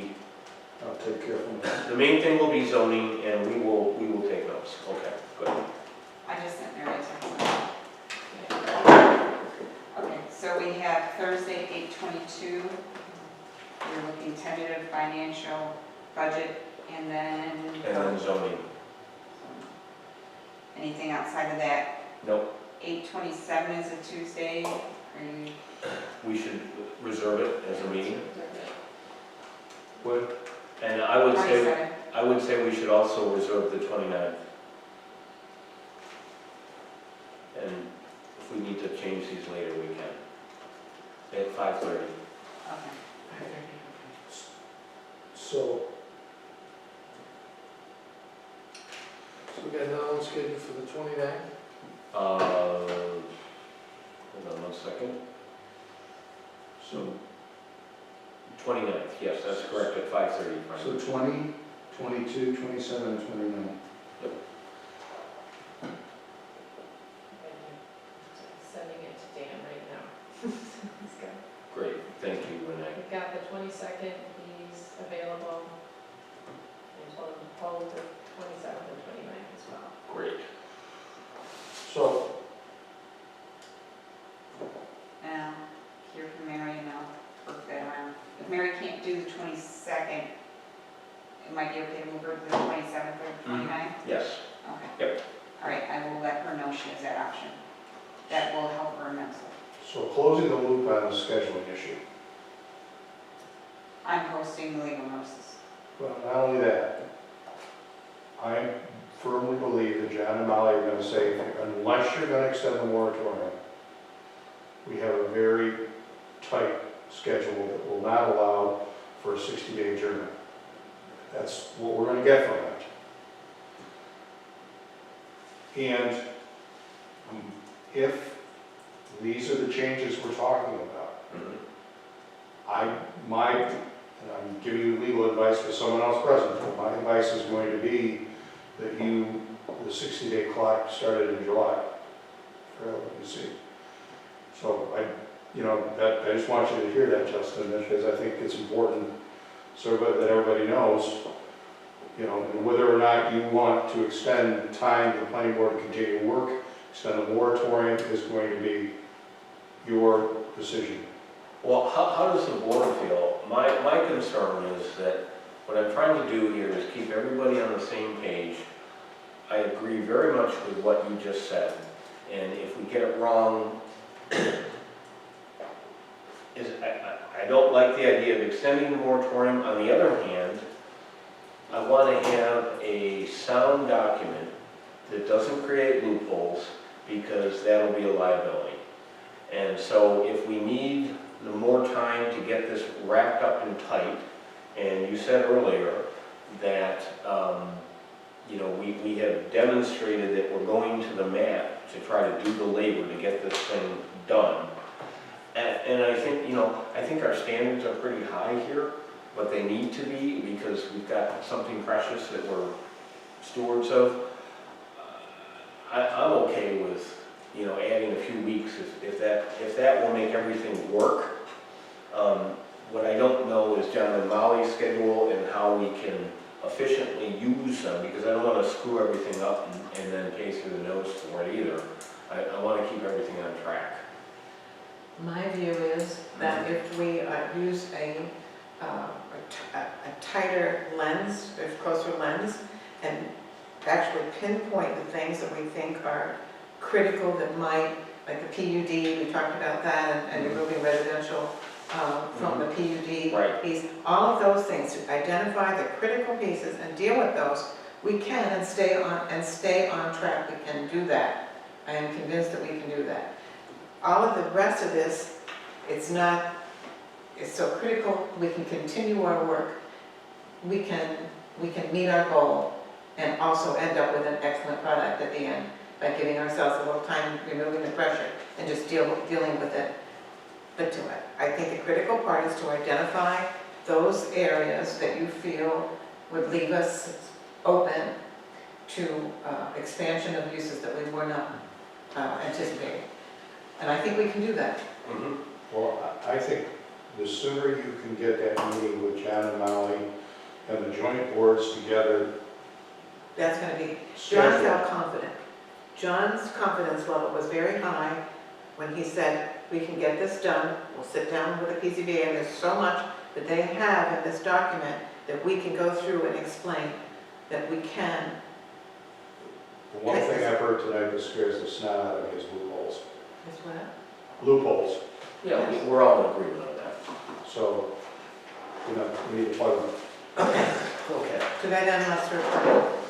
Okay, 52.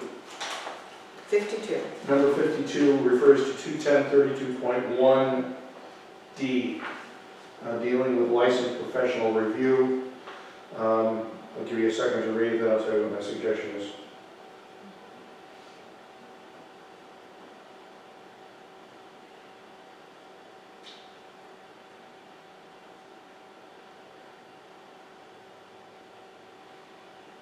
Ready? Mm-hmm. Where such is required by New York law, rules, and regulations.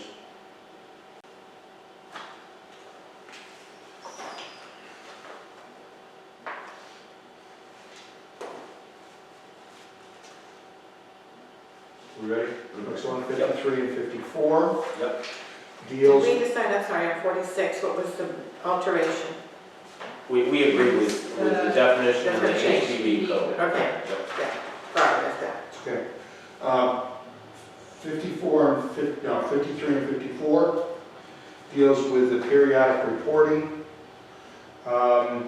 So it deals with 21032 1D, or 2, and 1D3. So, in 2, at the end of the second line, it ends with periodic visits. After periodic visits, I would say as required by the building inspector. Okay, In 3, in the second line, it says, the first 2 words are regular intervals. I would add after that, as required by the building inspector. mhm.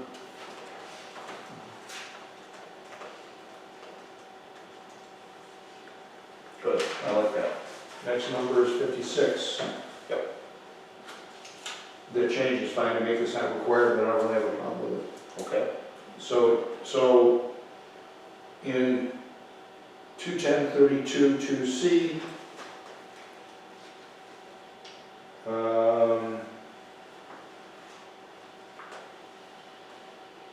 somewhere there's an affidavit.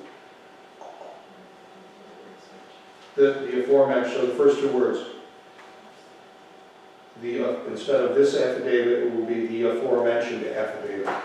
okay. All right. Good. 62.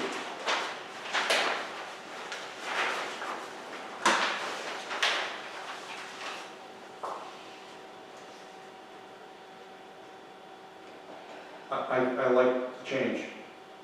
Okay. Like is not the right word, but I think it's a good change to say, wait a minute, did I say, are we on 62 or 61? 62 is what you All right, just said. all right, so I skipped 61, we'll go back. Which one do you like? No, I think that the title should be changed to coordination with related applications. Where, are you on 62? 62, so it's 21033. Okay, Okay, so just accept that, yes. okay. That's good. Mhm. And you want to go back to 61? I do.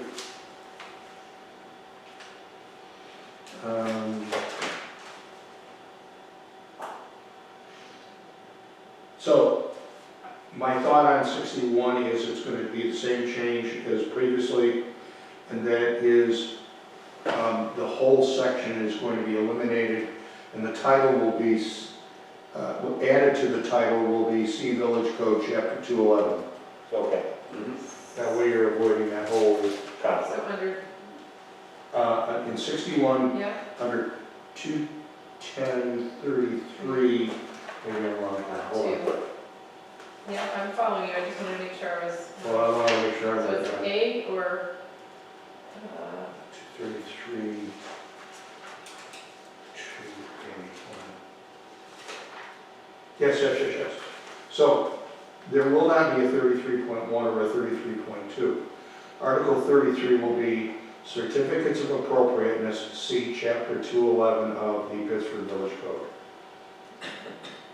Okay. So we're just removing, so I did that sort of way. So 63 is my first T label. That's you all. right, It's your first what? T, trustees. Oh, right. Okay, and we talked to Would Lily we on. just do yours? Should we just do Jeff's? No, we need to do this. Do both of them? Yeah, we're gonna, because there's only 2 categories. There's Turner's So we're questions, doing and both then of there's us together? trustees, and there's not. Because you gave us number 2. Yeah, mistakenly.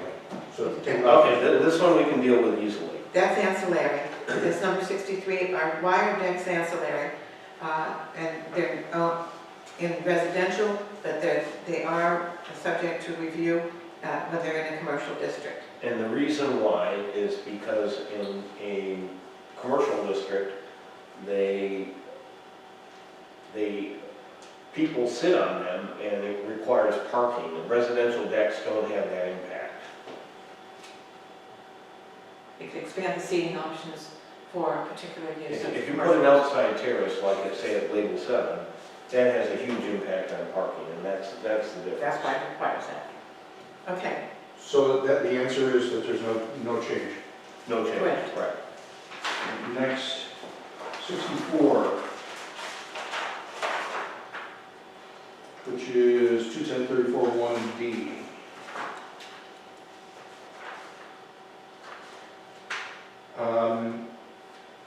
have a suggested change. When you get there.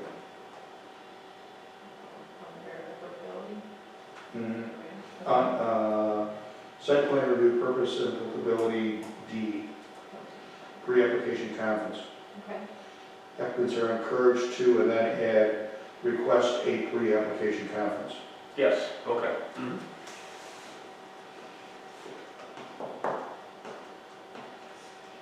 Okay, next. 65,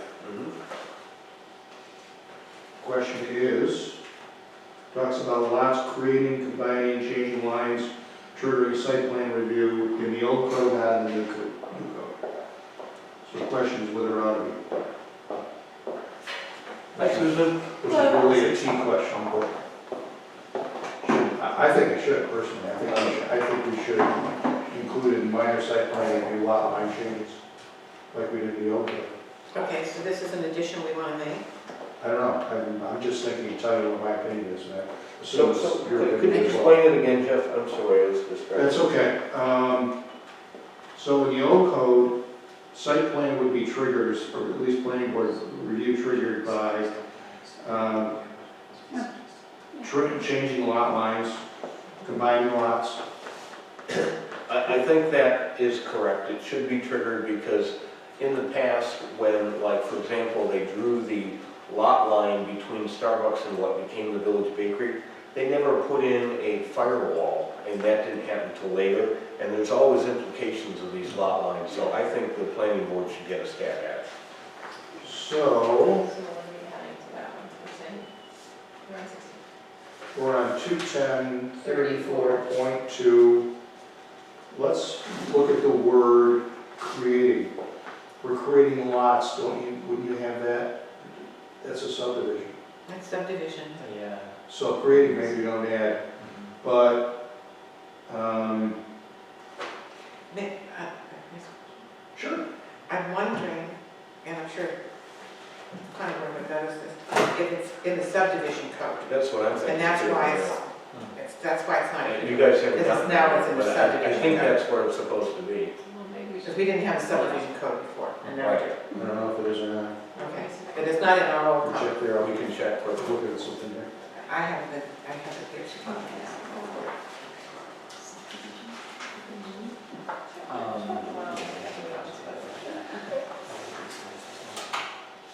No,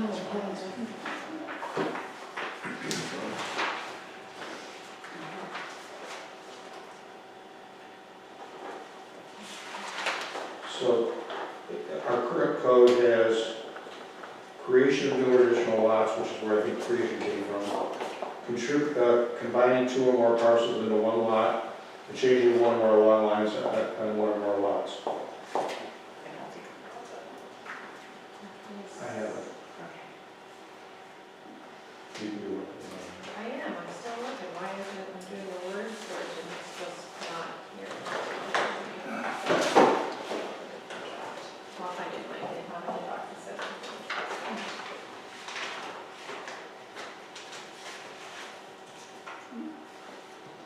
I don't think I looked here, and I think it was here.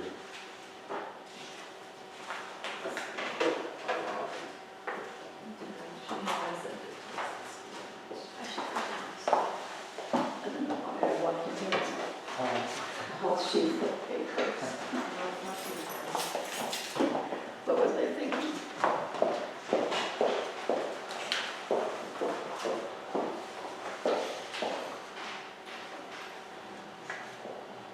It's its own section 3 subdivision. You have Oh, did you bring it? a copy.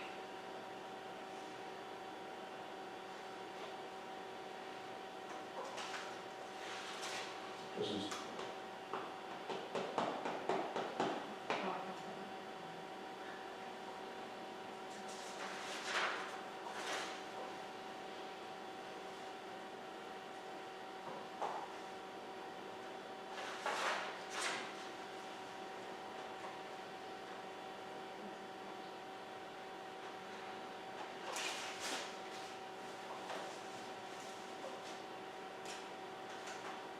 no subdivision, okay, here it is. No subdivision or lot line adjustment lot, tract, or parcel of land shall be affected, no street, blah, blah, blah, blah, blah, shall be laid out, that's 212.3. Shall be laid out, concentrated, dedicated, except in strict accordance with the provisions of the, so it's the lot line adjustments here. So we're covered. No subdivision or, yes. Good, okay. I wonder though, a note should be made, To refer to it. no? Yeah. Well, yeah, exactly, yeah, but I think re-subdivision should be in the subdivision code. Re-subdivision should be in the subdivision code. So it should be no re-subdivision, or should be no subdivision, comma, re-subdivision, or lot line adjustment.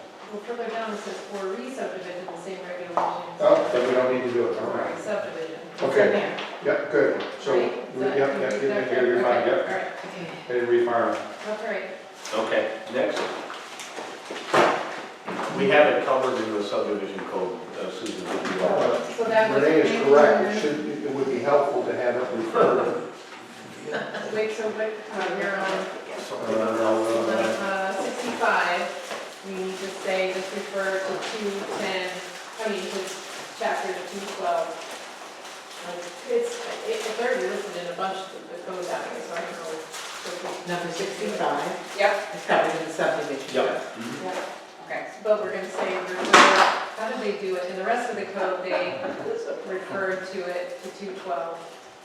Right here, must comply with like 212. It's listed all around here, so we can just say refer to chapter 212. That makes sense? I'm not saying that, correct. Well, I was trying to give her reasons. Sorry. We have to direct. Okay, all right. Okay, next, Jeff. do we settle on language? We didn't need it, right? We don't, unless you really want it, we don't need it. No, as long as we know it's in the subdivision code, I don't think we And need you to do just anything. looked at the subdivision code and you feel like. Yeah, it's Okay, covered. right. Look at that. Food. I never knew there was a stash of snacks in here. Mhm. Yes, I'm okay right now. Are you sure? Yeah, well, If you think, yeah. So we just do that. You're welcome. Thanks. Next is 69, it's marked with a T. All right.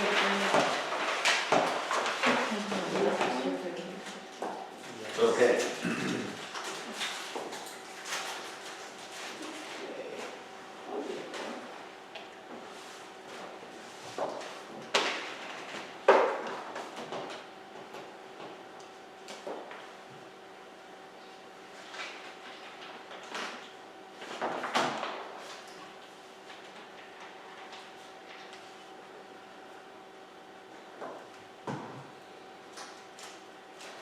So did you do 67 and 68, Jeff, or is that Molly and John? Can I speak to 69? 67 is not. 68, I'm doing now. Let me talk to 69. I think all of this, we could just preserve the language from the existing code because our legal counsel has advised us not to touch anything in the R5 code until the litigation is extinguished. So that would be an easy solution, is just to preserve all the language in the existing R5 code. I don't want to speak for those guys. I think what they're talking about is that in the event that they prevail in any of those lawsuits, that code would continue to apply. I think we're talking about future stuff here and what we're going to do about future. If they don't prevail. If they don't prevail, and we win, we slap on a moratorium and we rewrite the code. Okay, I don't know if that work for you guys? That's what our attorneys have said we should do. So this is what I don't understand about that, because if their application is current and they don't have to start, they don't have to reapply, then the old code would apply anyway. So why do we need to put the old code in the new code when if they have to reapply, they'd be under the new code? I don't understand. I think that's what Bob's saying. What Bob was saying, I'm going to jump in. Go ahead, Jeff. What Bob was saying is exactly the reverse of what you just said. Since they have a pending application, Right. will be dealt with under the old code. That's right. If their application is just, if they reapplied, it wouldn't be under the old code. Right, it would be under the new code, but you're now saying preserve the old code language in the, He was, I think, talking about preserve the old code for the old application. Right, let me explain why the attorney is giving this advice. Mark IV has tried to falsely imply that the village has changed the goalpost on the project. And so any attempt by us to change the zoning could be used in court to demonstrate, oh, there goes the village again trying to change the requirements midstream. And that's why, you know, our strategy all along has been the special permit that was issued was valid, but they didn't want to comply with that special permit. They went with project B and presented that to the planning board. so if they were to have to reapply, then we would, and we would institute what we originally planned that came out of the comp plan discussions, and we would then put that into the code. Is that what you're saying? No,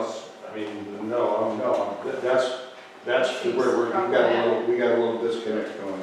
I think the issue that, excuse me, I think the issue that the PZBA has here is that there are requirements in the existing code on amenities that didn't get transferred to the new code. And in any case, I don't think we want to drop amenities. I think amenity-rich projects tend to hold their value longer and don't decline as quickly. So, am I interpreting that right? Yes. Okay. In which case, those amenities ought to go in, if they are there, into the district use regulations, right? They're not going to be in the site plan review code, are they? They would be in the district regulations, but I would suggest that we shouldn't tamper, right now, until Mark IV is extinguished, we should leave the R5 code essentially as it is. Which Our time. are we doing that? Because, Not in here. what is it, the mixed use districts or the special district? Mixed use. Mixed, they call it mixed residential, but So that's that's essentially the R5. So that's Article 22.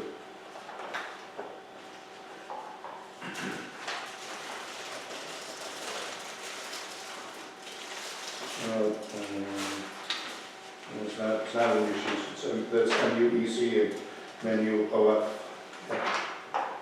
So it's got to be in 21.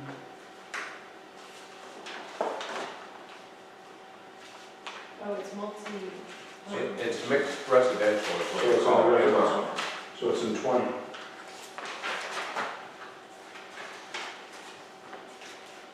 Mixed residential.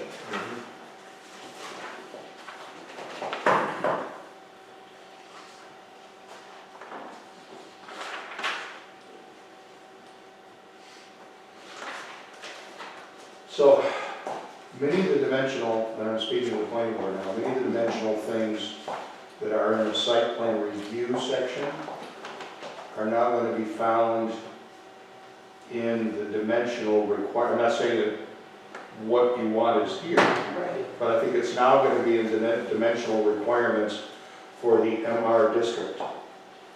So, and if insufficient, there could be supplemental Conditions. additional regulations. Let's see what we got. Right, and our big concern with building height was, big one.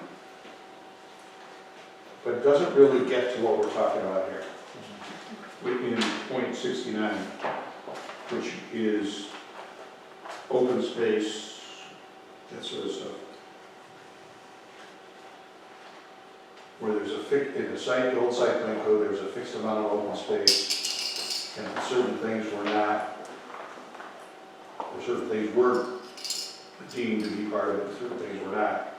I think that's what the planning board is saying is missing from this code. And I don't know where the twain meets with your counsel in the present litigation and the new code, because this really isn't R5, this is the whole code, the MR code. Well- Right, right. So the question is whether, I mean, you said do a moratorium and you do it, but I think the comp plan would say that their work is done and this is supposed to be based on their vision, as Renee suggested. But what I hear Bob saying, attorneys have said, don't mess with that because it might leave us vulnerable Correct. to trying to. And I've said that in comp plan meetings, I told John and Molly that, and I didn't, So how do we reflect so that, probably we have to put a call into Dan or Chuck. That's exactly what we suggest. Tell them we want to, our zoning contemplates a rezoning of that area. How do we protect ourselves from the claim that we're modifying the zoning to I'm gonna put that on my to-do list. cut the knees out of 75 Monroe Ave, which we are not intending to do. Okay. Yet. I'm not sure that still addresses your concerns though. Because we've got a code here that, Well, I think to address the planning board's concerns, everything that you have identified, we want transferred over into the new code.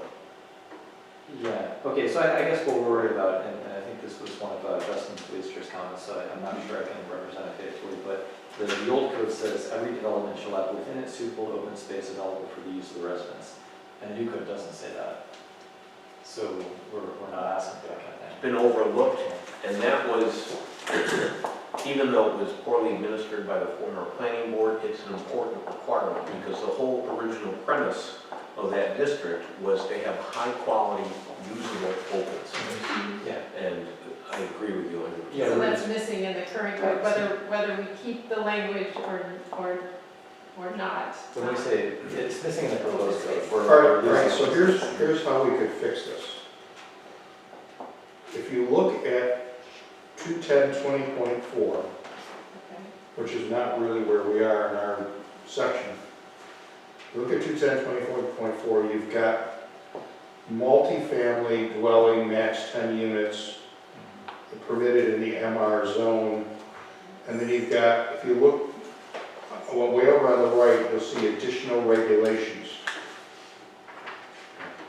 And so add something in there. And Wait, so, conversion, which one are you on? You're on multifamily dwelling, max 10 units? Is that what yeah, you're on? is Okay. there any other multifamily thing here? No, there's by conversion, multifamily dwelling, by conversion, Where are you? right above it, Multifamily dwelling by units. conversion, right above it. Oh, wait, what? This is, I got July 12, 2019. let me make sure. Hold on. Oh, no, hold on, I'm in the wrong one. Okay, never At any mind. rate, Okay. At any rate, max 10 units. And is this, Bob, you know that if it's the MR is 75 Monroe Ave? It is, Yes. it is. All right, so we need to ask that question very seriously, Dan, because now you've limited to units, To 10. to 10 units. But we can fix your concerns. 10 units per building, I think, right? Yes. 10 units per building. But we can add in the additional regulations the open space stuff. I think, I'm pretty sure I know what the answer's gonna be. It's don't adopt the new code until this is all done. So we've got to have,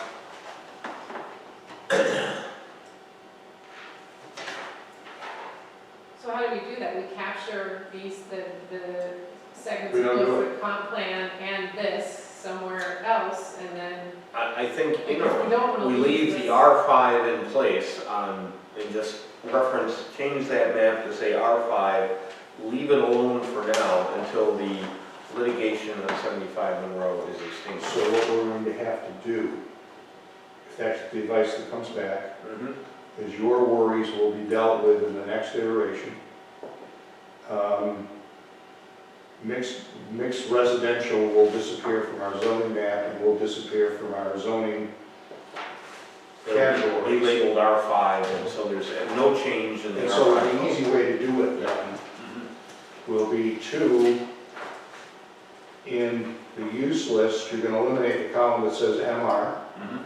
Any column that says MR is coming out. Yep. And in here in the body, where it says mixed residential, C, you put all the regulation for R5. Yep, If that's the advice that comes back. I'm almost positive that's what's gonna come back. All right, so have you been able to capture that at all? Remove it all. Okay. Depending on the advice of trustee council, Yeah, hands down, they have to talk to Dan Spitzer. MR will come out everywhere of Article 20.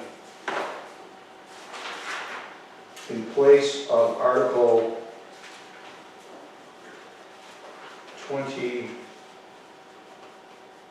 210, in place of Section 210-20.3C, we'll put all of the 75 Monroe Ave regulations, are gonna have to be lettered and stuff like that to match, but that's where it'll go. So R5 will go in there. Going right in where C is right now. How are you going to designate R5? We'll call it C, R5 zoning. I mean, but I'm kind of of two minds. If you see all of these LDRs and MDRs and, you know, changes, and then you see R5, I mean, Can we in leave a it the way. same name and I- just Well, adopt wait, it? hold on. In a way, that would be very clear that this section hasn't been tampered. Exactly. That's And my I- thought. and I think That's why I think it should say R5. Yeah. Right, So then, Right. See, Judge? R5. right, right, okay, no, that's a good point. So right. do we then need, what do we need to do with the comp plan? Is the comp plan, because it's a vision and not the code, can it still stay with this new? Yes, and absolutely, Okay. Renee, because it's a sequencing problem here.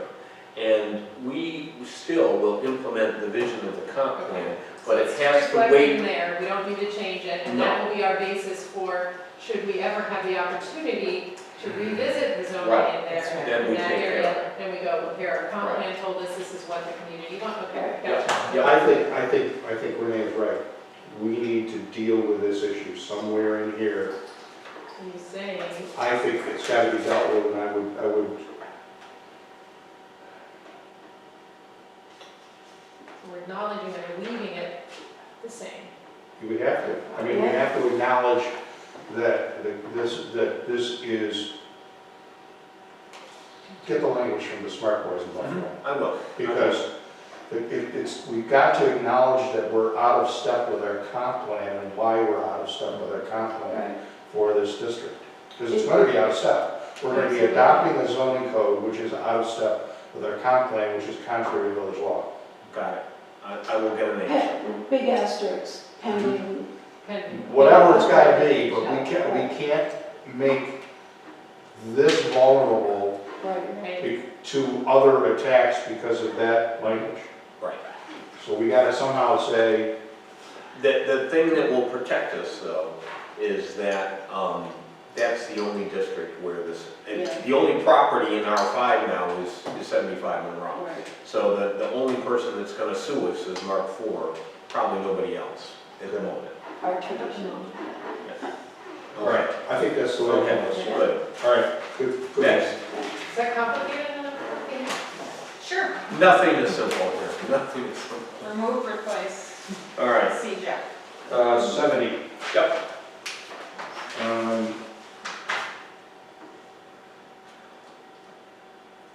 I think this is a requested change for the title of 21030. This is the same as the change that you said was okay for another section. There are multiple sections called concurrent reviews, and Which section are we, 210-34. which one though? 4, subsection 4. 4. Oh, okay. Yeah, this, yeah, exactly. Yeah. Yes, we agree with that Yeah, we change. agree, Mhm. we agree. Okay. That it should be, instead of concurrent, or whatever I said before. Coordination with related applications.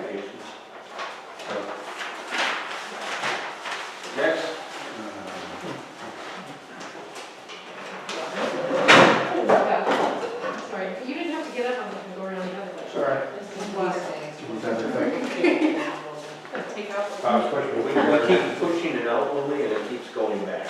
I thought we were gonna put a note under the glass that says, do not We're leave going plants to on these days. It's like, and then we'll put one up, we had it moved out.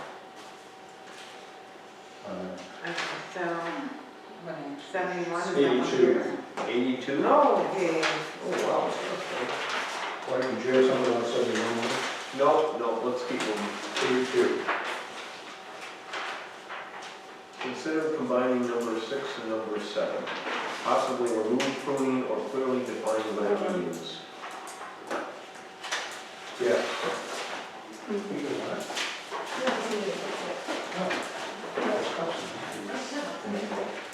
You need one? Okay, because I have problems. 21030. I think, let me give an example here of something I might be concerned about.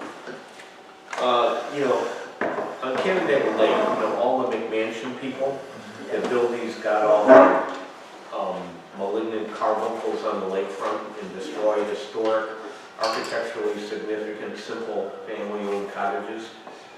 They clear cut the lakefront so you can see these ugly McMansions, and you lose the environmental benefit of trees. So, for example, let's just pick on a property, the Strassenberg house that's on the canal. I think it should require site plan. There's a woods in between the house and the canal. Right. And if somebody clear cut that and created a clear shot through there, it would dramatically affect the view shed and the neighbors and everything else.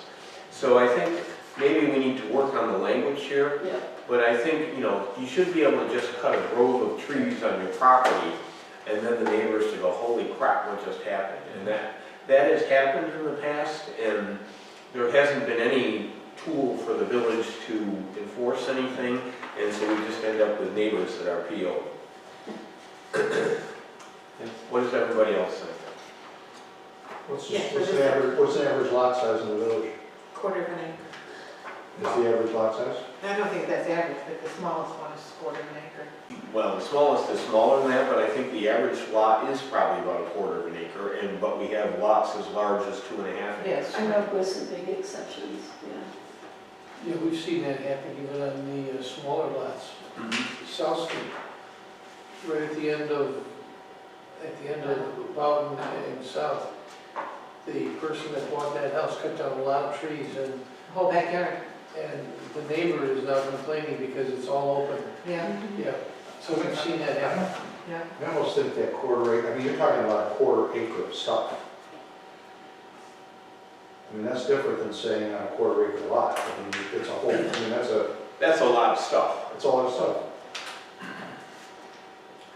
I think you could put in language there like, a grove of trees or a hedgerow of trees, Stand. a stand of trees, and unless, if they're dying or dead or they're a hazard, then they should be able to come down. But I think it should require, a review from the planning board if you're going to take out buffering or screening or a grove of trees or woods. Well, this is talking about a signature. So, you could always say, yeah, we're gonna use the long form, but no, you're not, it's not a big deal. Yeah, I agree with that. I don't think mowing is an alteration, No. I think you're talking about real, You're talking about vegetation removal. quarter of an acre of landscaping is a lot. Quarter of an acre of tree removal is a lot. Correct. I don't know, does that sound okay? Do you still believe it? I think it would also give, like 75 in a row, when they clear cut that thing on Easter weekend, that was a huge impact. It was. Yeah. Okay. All right. Okay, we're in agreement. So no change? No, we're going to, Combine 6 and 7. yes, as recommended. 86. 21023C.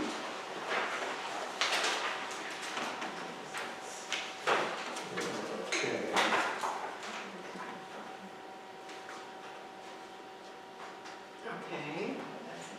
3B, sorry, 3B. 86 is 3B.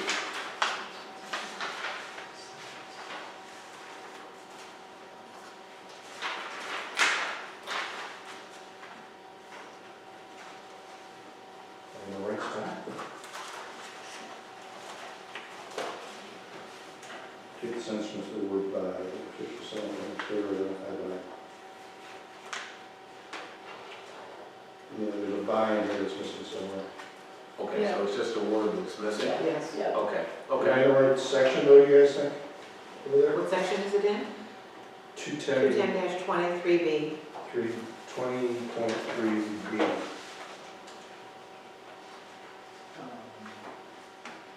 Two 210.20.3B. This is the traditional settlement pattern is further identified unobstructed. Okay, Dorothea, I'm sorry, Justin, I got it. In the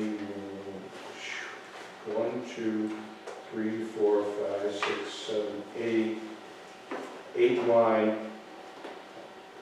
Second word is identified, it should be followed by a by. Yep.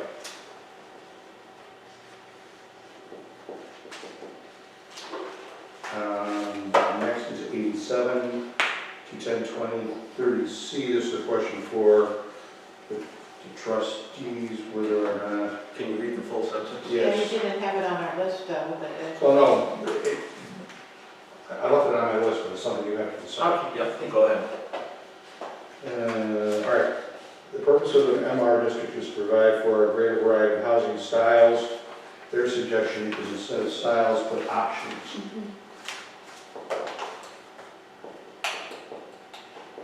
We thought it read like architectural styles Yeah, styles, no. versus, you know, Options. other types of housing.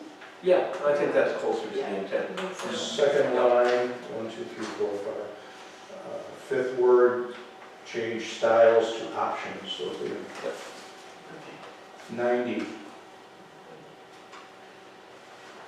Okay, 90. No comment. Definition needed for a single-family dwelling attached. Agreed. Yeah, so those are those all the consultant there?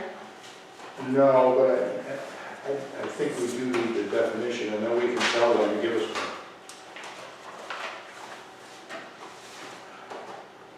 I'd like them to come up with a definition. Well, right, I agree, but I don't say do that, you say do that. The board says do that. Yep. Hold on, let me just check this again.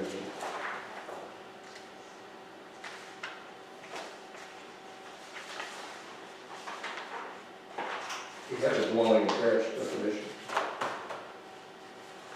Dwelling attached. A single or two-family dwelling attached by a common party wall. Yep.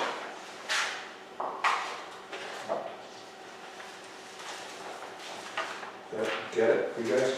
Yeah, we already have it all. Alright, We don't have detached, right? Or is that? I got a memo coming in, which they'll get them straight to you guys. 92, Service or repair I don't know what that, I don't know what that means. of personal made items? Yeah, Oh, okay. Oh, wait. So that'd be like a shoe repair, I don't know, I mean, it's just, Hammer. it's not in here, and I don't know what it is, and neither did you. Right. So, I mean, we Service could. or repair shop except vehicles, Mhm. so what other could it be?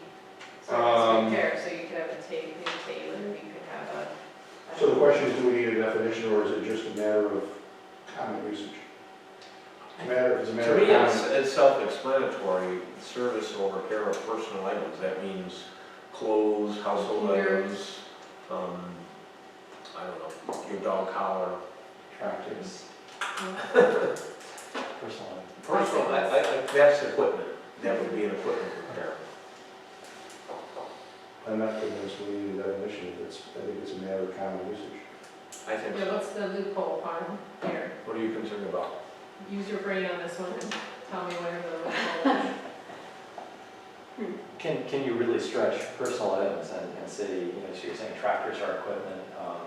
I think my answer to that concern would be the building inspector is going to make a determination if someone's not happy with it, then it's going to go to the ZBA. Right, it would be better if we could tighten it up now, as we have, history has shown us, it's better. Yeah, is it that loose? Is it that loose? I think there's a generally accepted understanding of what personal items are.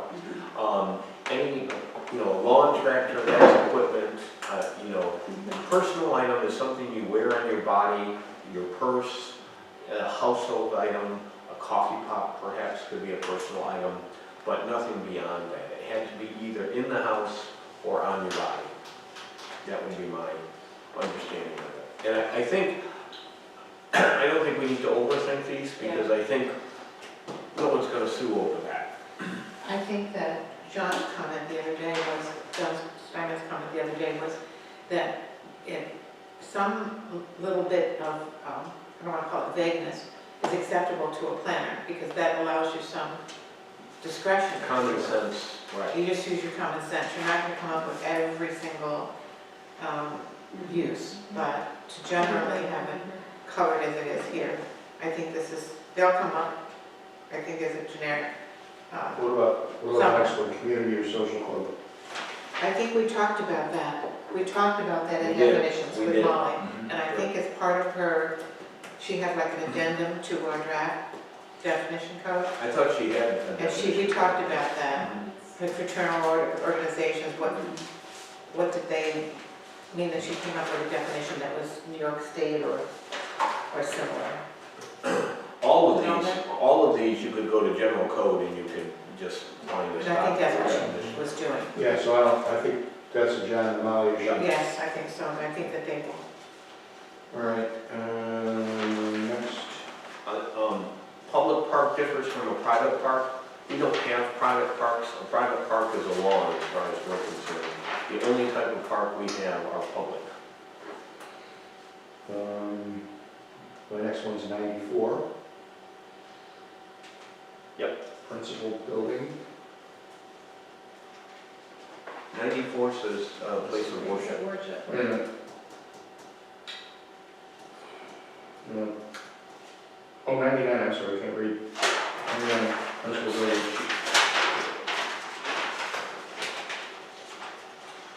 And we don't have anything like that in our current code. Principal building.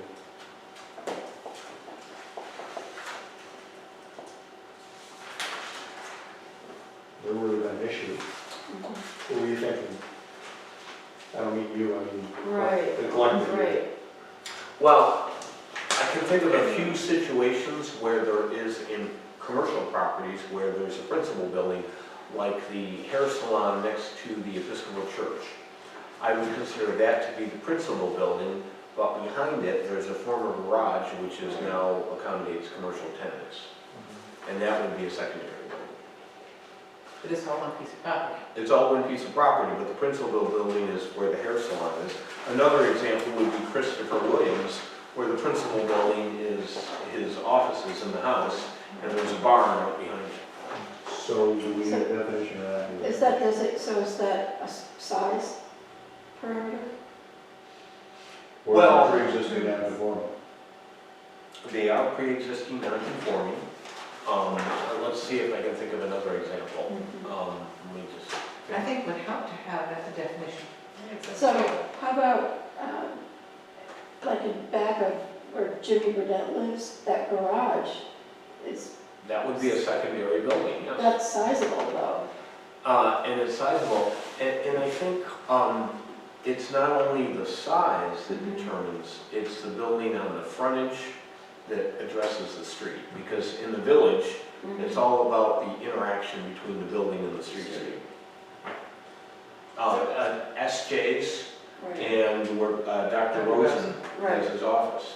Mhm. So Mhm. are they all Mhm. pre-existing so that we don't have to worry about that problem in the future under this current code? Right. They all are pre-existing. Or do we have to worry about the secondary, primary secondary principal building issue under our new code, or is that going to be dealt with by the zoning use, the use regulations and the dimensional requirements? I can't think of, no, let's play out it on Powers. Let's assume that, for the sake of argument, that Powers is able to combine the two parcels into one parcel. Are the existing buildings the primary building, or is a new hotel, is that the primary building? Right. Principal. That's what they, principal, primary. And I mean, part of me thinks, well, maybe there isn't a principal building there, maybe they're all just buildings. If you think about the office complexes, in the one over there, there's one big building, but I don't know that it's a principal building, they're all just office buildings. And what about Village Green? Same thing, they're all identical Right, office buildings, right? And they're on separate parcels? yes. So is it a mute issue, or what do you think, Jeff? Well, that's my question. I mean, you know, you all know the village better than I do, but it feels kind of like a non-issue. I can't think of a scenario. Where you're going to need to define it. Right, because in all, most developers are going to either do different buildings that are different buildings or one building.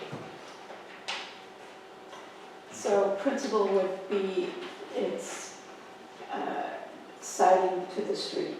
Well, I think it's two things, considering the primary economic function of the lot, of the property, and a building that is the primary one that engages the street. Yeah, I think those two things. But why do we need it? Why do we need to define a principal building? In what context will it be important for us to say, you may not because, or you may because of, and then the principal, fill in the blank with the principal building? Yeah. What controls are we trying to accomplish here? And that came up in 210-24. I think you might be creating a problem, because let's take Northfield Common. If you have principal building on the books, and say they build a new building there, do you have to determine which building is the principal building, or?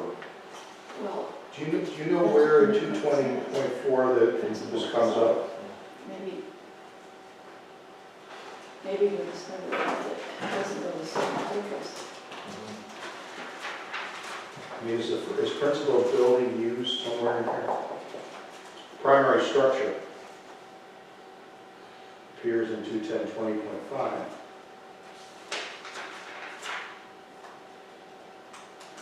Primary structure is probably not defined. And did you get to the note that structure very often should be building? Yeah. We talked about that earlier, we agree. Yeah.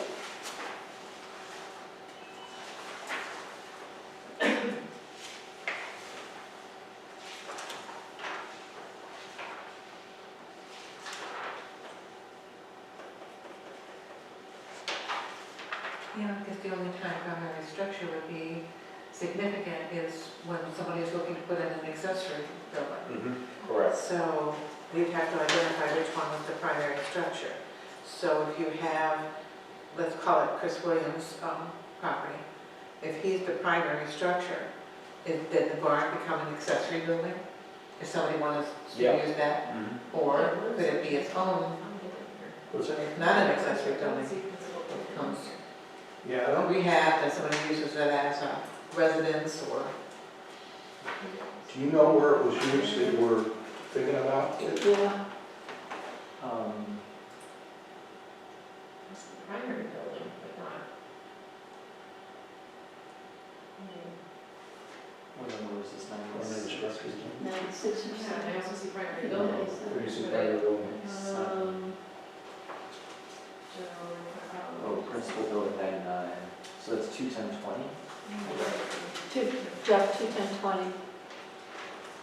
10, 20, 1, 2, 3, you probably. 4? Yeah, and I looked there and I can't find it.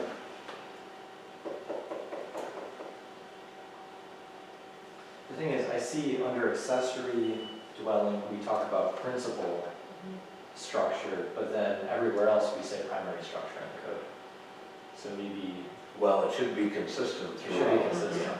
I would agree with you. So if we change it all to use primary structure instead of Primary building. primary building, Where do you see primary building? a lot of places. 21024.46 A6. So it says primary structure only occur in one spot, is that what you're saying? Principal structure is only used in the definition section for Accessory. accessory, but then everywhere else in the code, we actually say primary building. Well, I think all properties have a primary building. As we said before, structure is something that humans do not occupy. Right, So under 21024.4 right. A6, they say maintain a separation of at least 10 feet from the primary building. So I will, just let me talk to that for a second, Bob. The definitional section uses defined structure, and then building springboards off the definition of structure. So their structure includes building. Yes, a building is a type of structure that is occupiable by human beings, Right. and that's consistent with the building code. Right. Okay. So I don't know, what do we do here for this one? I think we go to one, you know, principal building, is that the? Primary building is Primary. used in most of the code. Then stick with that, So primary building everywhere. take out the occurrence of principle, Yeah, Yeah. correct, and it's structure. yeah. And then do you define primary building or just allow that to be defined in Just relationship? to Primary accessory? building, I think it's self-explanatory. Okay, read and replace, Dorothea, Okay, whatever the words are. Next, Jeff. 102. Yep. Yeah, I think that this is correct, that non-residential accessory buildings are inappropriate and need to be removed from permitted uses in a residential district. Take a look at 21020.4, you look at its accessory. I agree with that. Yep. I think we have a loophole. So, all right, 21020.4, Dorothea, under accessory, remove non-residential accessory use or structure.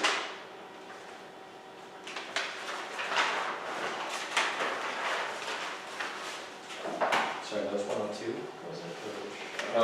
It's 21020.4, and under accessory.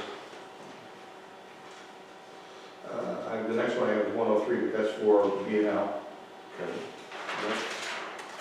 The next one I have is 106, but that's for B and L.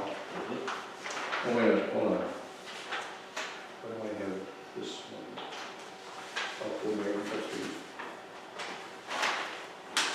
I think that should be done in conjunction with them. I have 107 trustees. Okay. 110 was the first one that you gave us. Yeah, well, I'm cheating. I may give you homework. 107. We'll have time to do it. What, 107, minimum lot size in the MR district, we're not gonna touch that till later, right? Oh, that's right, good point. Okay.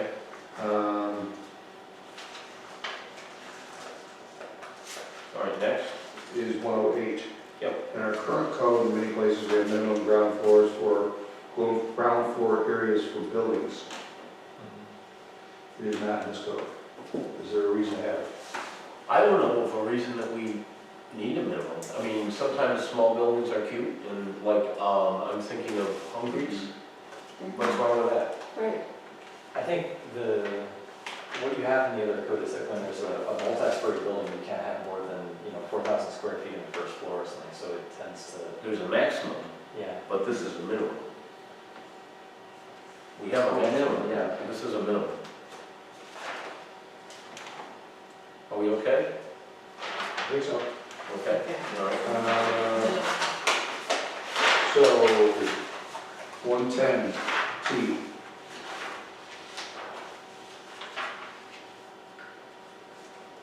Okay, yesterday, I grabbed Lily and pulled her outside, We went over to the B&B, and I looked at I know because my grandparents used to live there, there's 11-foot ceilings on the first floor. I think the ceilings on the second floor are 9.5 feet. The ridge of the highest hip on that is well above 35 feet. So, in my opinion, 35 feet isn't too tall for a residential district, because if you look at Lisa Cove's house, the Hartwell Carver house, I'm trying to think of other high houses, my parents' house, Bill's house, what's that? Bill McBride's house. Bill McBride's house, yes. The Shotzi Rand's house across from St. Louis Church, the Mock's former house next to Stonegate Lane, all of them you're gonna find the peak of their ridge is around 35 feet or higher. Right. I think part of what Justin was talking about here, and the definitions of the code, it seems like the measurement might actually be from the midpoint between the ridge and the eave. And so if when you say height, you're intending the ridge, but the code actually says the midpoint between the ridge and the eave, so you're actually giving them another 10 feet or something. I would say that, and I didn't realize that it was the midpoint between the ridge and the eave, because I think in general, in the architectural profession, that is not a generally accepted standard of you either measure to the eave or you measure to the ridge. I think since what we're really talking about here is apparent visual scale, let's keep it simple and pick one or the other. So, yes, building height is defined as the vertical distance measured from the average elevation of the proposed finished grade at the front of the building to the highest point of the roof for flat roofs, to the deck line of mansard roofs, and to the mean height between the eaves and the ridge for gable, hip, and gable roofs. So the code defines it as the midpoint. So I think if you... I think we should go to the ridge. So we can change the definition of building height. Yep. Mhm. Does everybody agree with that? Yes, very Right.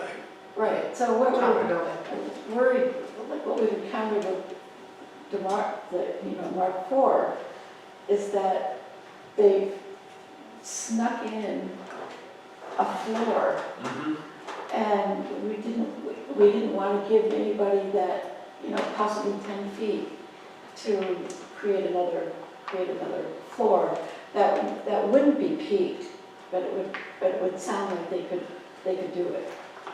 Could read as if they could do it. Well, what we could do is you could have both a restriction on the number of stories in any, whatever district, if it's a residential, 2 stories, and then still have the 35, so architecturally you're not encumbering. The code allows for that differentiation to, as it's presently written, so if you just change building height to be to the highest point of the building. And then you could have a restriction on stories, so they can't sneak in to a Mark 4. Okay. So it's the vertical distance measured from the average elevation of the proposed finished grade at the front of the building to the highest point of the roof for flat roofs. Is that okay? It's okay with me if it's okay with you guys. To the deck line of the mansard roof. No, it was the ridge part. We're good, that's good. Okay, we're in agreement. Well, no, we gotta fix the rest of it. Yep. To the deck line of mansard roofs. The deck line, I would just say that's going to confuse people, Right. because nobody knows what the deck line is. Neither do I. I would say for all roofs, to the top of the parapet or the ridge of a hipped or gable roof.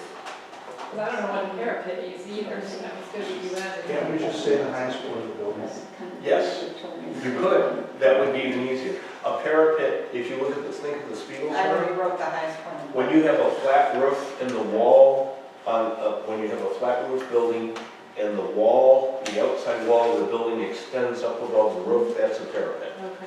The vertical doesn't measure, so everything is good, building height definition, everything good.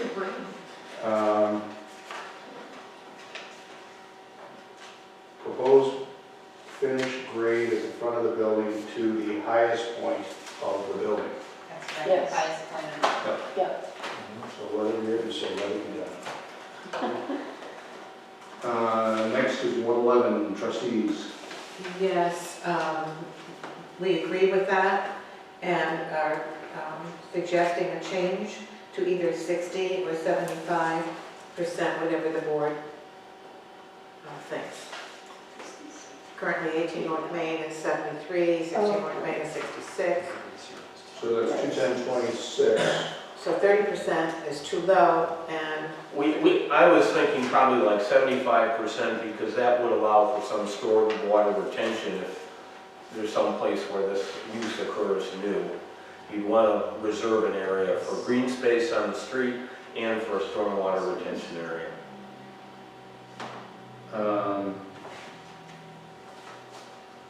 All right, so we just have to plug in a percentage in LDR. that's correct. Let's say 75%. Is it LDR or LOR? LOR. Office.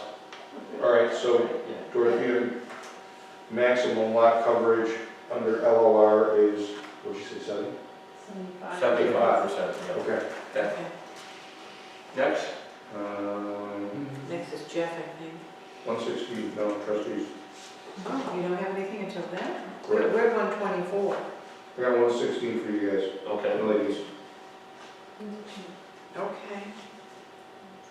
Never know where it's Oh, yeah, that's right, it was an add-on down at the bottom, sorry. at. I agree with the planning board's recommendation in 116, that makes sense. Yes, Do you agree, Lily? yes, I think it's, we already had it. Yeah. I thought we had it in our previous code. That's, So yes, Okay. and this is. So what are we gonna do? We're just going to add the language from the previous code. add regulations for the number of accessory buildings permitted on a residential lot. It's in the current code. Easy. All right, so we're gonna add this up, paragraph C to 21020.7, Dorothea, that accomplishes that, is that right? Mm-hmm. Okay. All right, so the next one is, question for both sides of the table. On 117, add requirements for residential accessory buildings, what did the planning board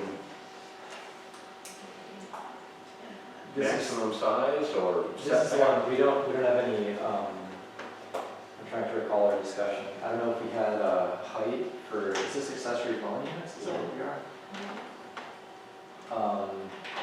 So what's to prevent somebody from building an accessory dwelling unit, even though it's only got 2 bedrooms, you've got to have a kitchen, it's got to be more than 500 square feet. What's to prevent you from building 2 bedrooms with a, area for a swimming pool and you've got maximum building heights, but, could you really kind of exploit that and make something much bigger than intended? Right. So maximum square footage perhaps, or somehow make it dimensionally subordinate to the principal structure. Well, I think, Are we talking about accessory dwelling units or residential accessory Let buildings? me skip ahead, let me skip to 210. Yeah, I think it's, this is accessory buildings here, Okay. which really could be accessory structures because they're not habitable. Right. Yeah, I'm talking about the wrong things. ADUs is a different area. yeah, so I guess so my question remains for the planning board, what were you thinking of when requirements for residential accessory buildings? Looking up 21027. And I would call them accessory structures because they're not, Nobody's living in them. no one's living in them. Yeah. Mhm. 21027. Principal use. That is not used anywhere, so. Well, there's nothing here. What do we, I don't know, I didn't add this one, but, I don't know what we have in the current code for residential accessory buildings. I imagine we have. What page is it? For what, how is that? This is on page 6 of And 59. we have the 210 part 2. Okay. we have the number. Maybe my note is- Well,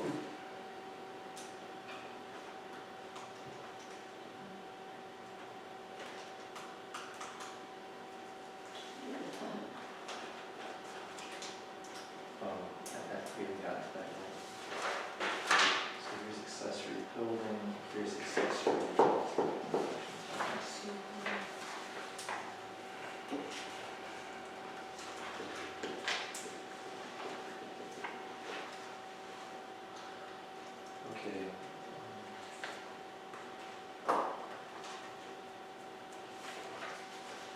In the adopted code, it looks like for R1 and R2, you have restrictions on residential accessory structures, like storage buildings that can't exceed 120 square feet, and the height shall not exceed 12 feet. There's a lot of stuff in this R1, and you've got similar stuff in R2, And it hasn't been transferred to the new code. Right. And so there's no reason it shouldn't have been, so why don't we just take that and bring it forward? Yeah, this, sorry, this is kind of an aside, but there's a small amount of cases that we noticed in the proposed code, and we've looked back in the old code and it doesn't seem to be there, but I think one thing that I mentioned to Lily is that I'm worried that nobody has read the old code and looked for all of the provisions there in the new code. So there might be a lot more that we're missing, is my concern. Along these lines, exactly. Yep, gotcha. So from the old code, not in the new code. Yeah, we're reading the new code and then looking back to the old code. We gotta read the old code for all the nitpicky stuff and then see See if it's in the new code. Yeah, and I did that exercise with the dimensional Yeah. requirements, but you're right, all these other little things we Yeah. should probably take a look at. If those were in a similar format, couldn't you map them? I think we could, but I don't think we've got it. It wouldn't be that big an exercise. I think we probably just need to target a few hours and we could do it pretty quickly. Two people just, Yeah. right. Okay, so for 117, line 117, we're saying go back to the old code and just add. Move the requirements forward, right? Okay, next, Jeff? Hold on. Yep. So this is 210. Do we think they ought to go into 210? 20.7? Where else?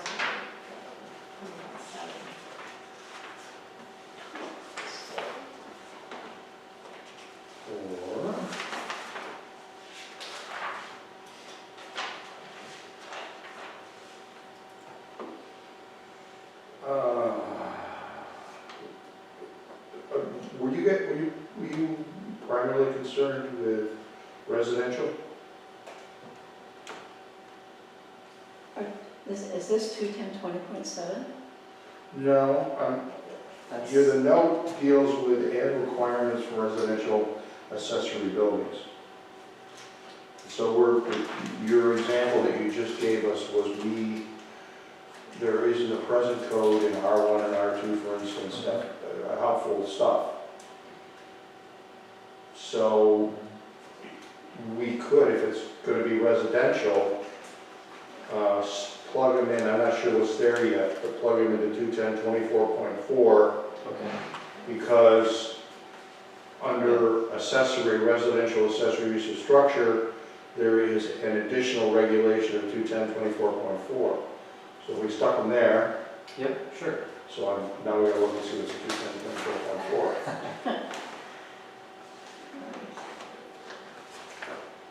Yeah, general requirements in 210.24.4 seem like that's the right area to put it. Wait a minute, No. it's accessory dwelling unit, Yeah. the 24.4, hold on, not there. There it is, accessory uses and structures. Yeah, they just don't have any dimensional requirements.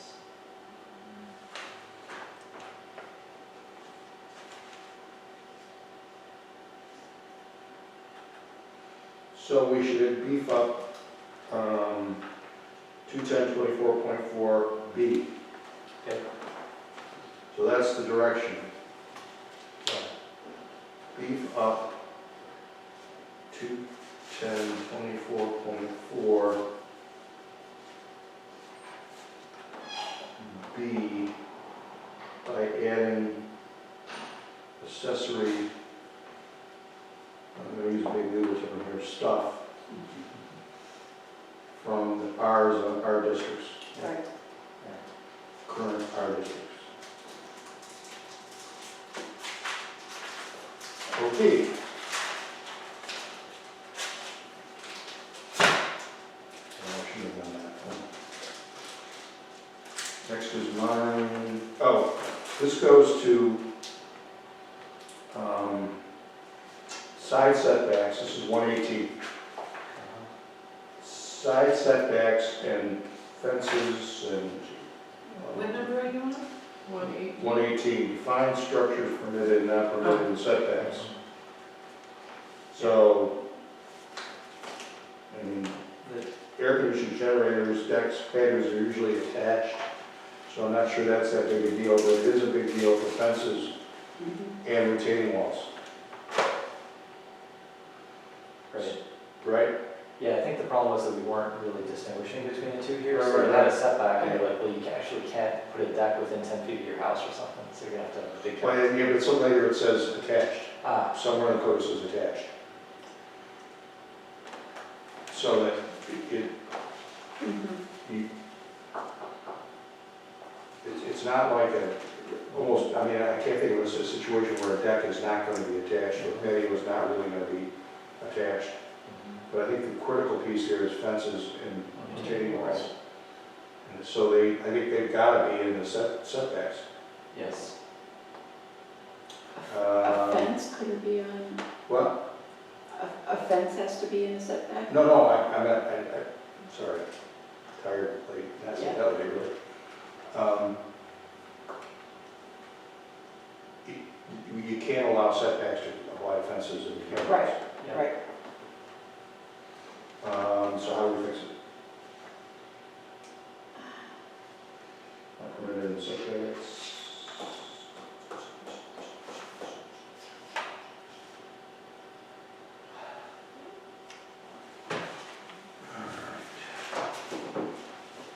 And this would be true, I mean, you might want fences and retaining walls in commercial districts as well, right? Sure. Sure, yeah. So you don't want the setbacks driving, so, Right.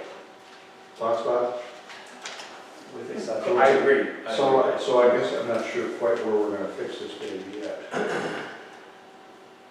With the exception of structures intended to be connected or attached to the primary structure, which can include fences could be attached and air conditioners are attached somehow, so they're within the setback.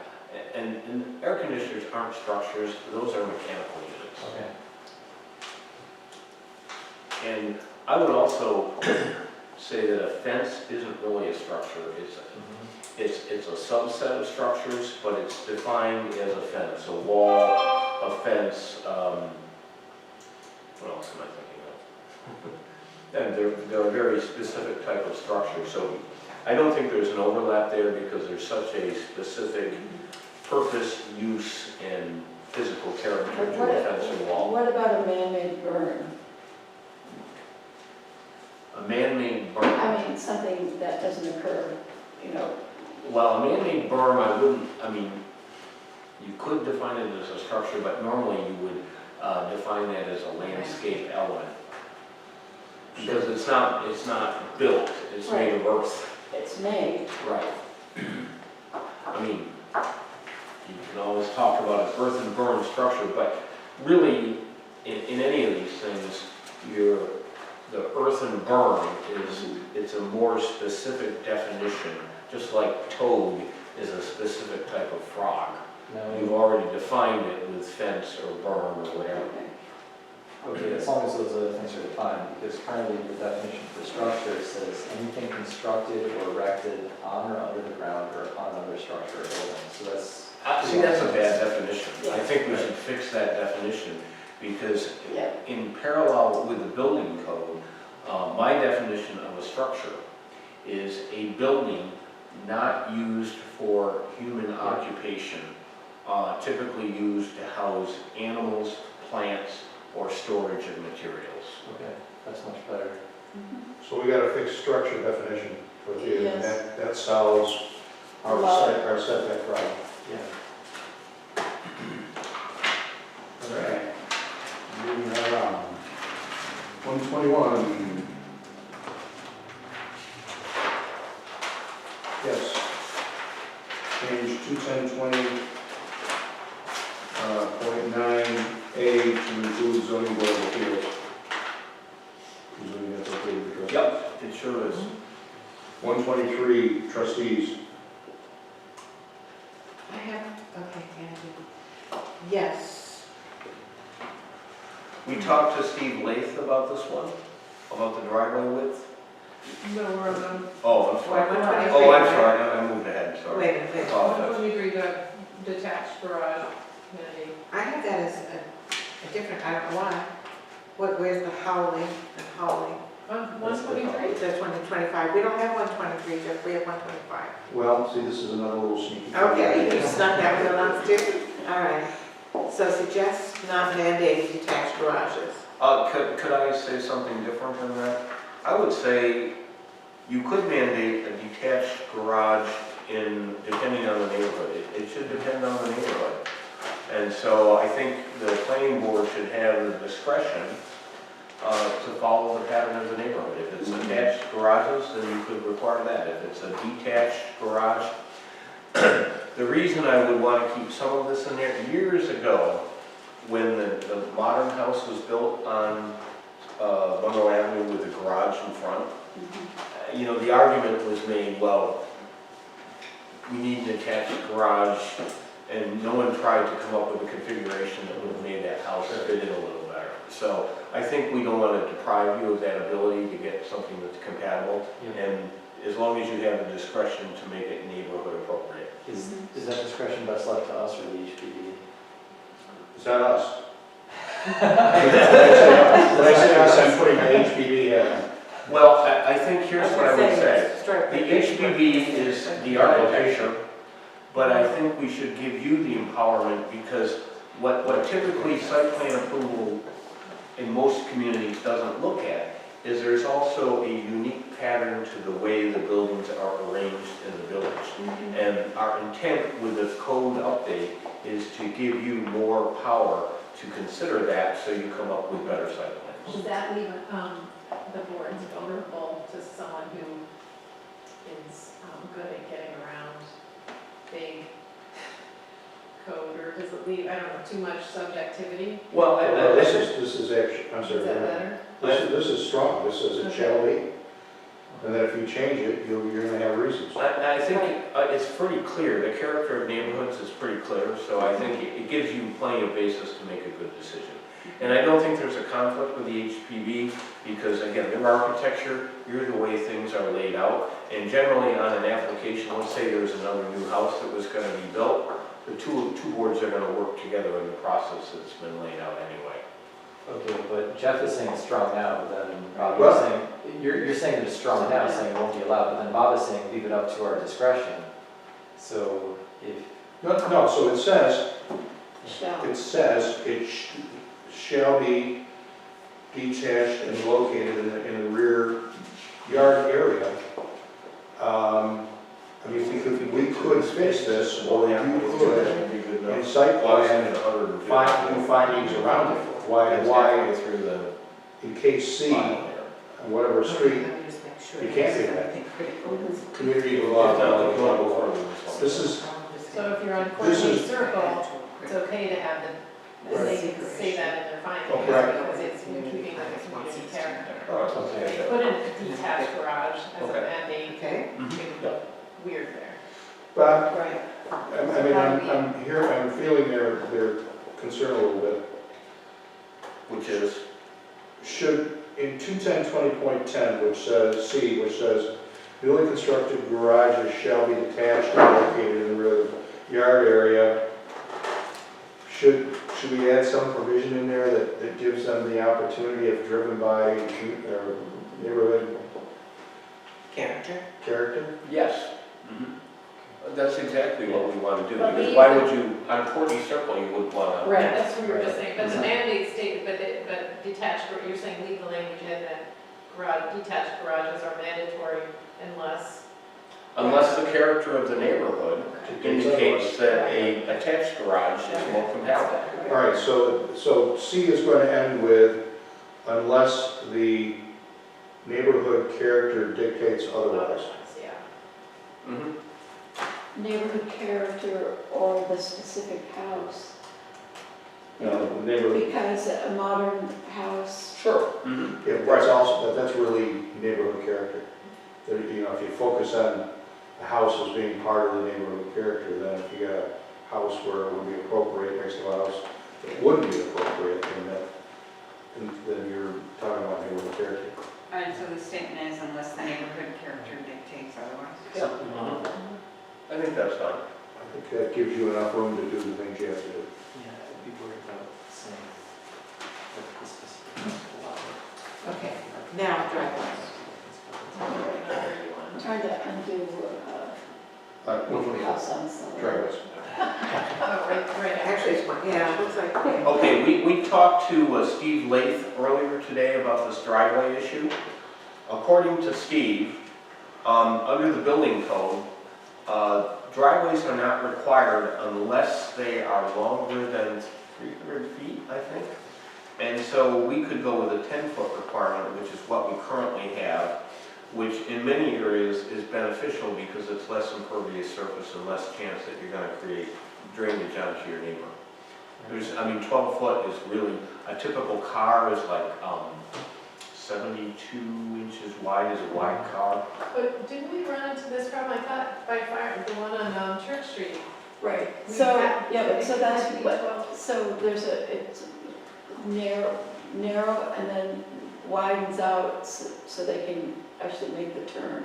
But it was the width itself, originally they planned for a 10-foot driveway, right? And the fire marshal made them put it, Because we had a different fire marshal Right. who Okay. cherry picks. Yeah. okay. And our fire marshal, our current fire marshal, said that anywhere in the village, no fire truck is gonna go in a driveway because there's no way they could get in a driveway. Okay. And so they're gonna fight it from the street, or they're gonna go on the lawn. So we could have let them make their small. We could have, Yeah. because Well, at the time, okay. it's That's all fine, about I'll let it go. interpretation. Okay. So it's going to 10? It's going to 10, and that's, Steve Lath gave that the blessing this afternoon. Good for All right, you. 2010 D2. I'm sorry, what number are you on, Jeff?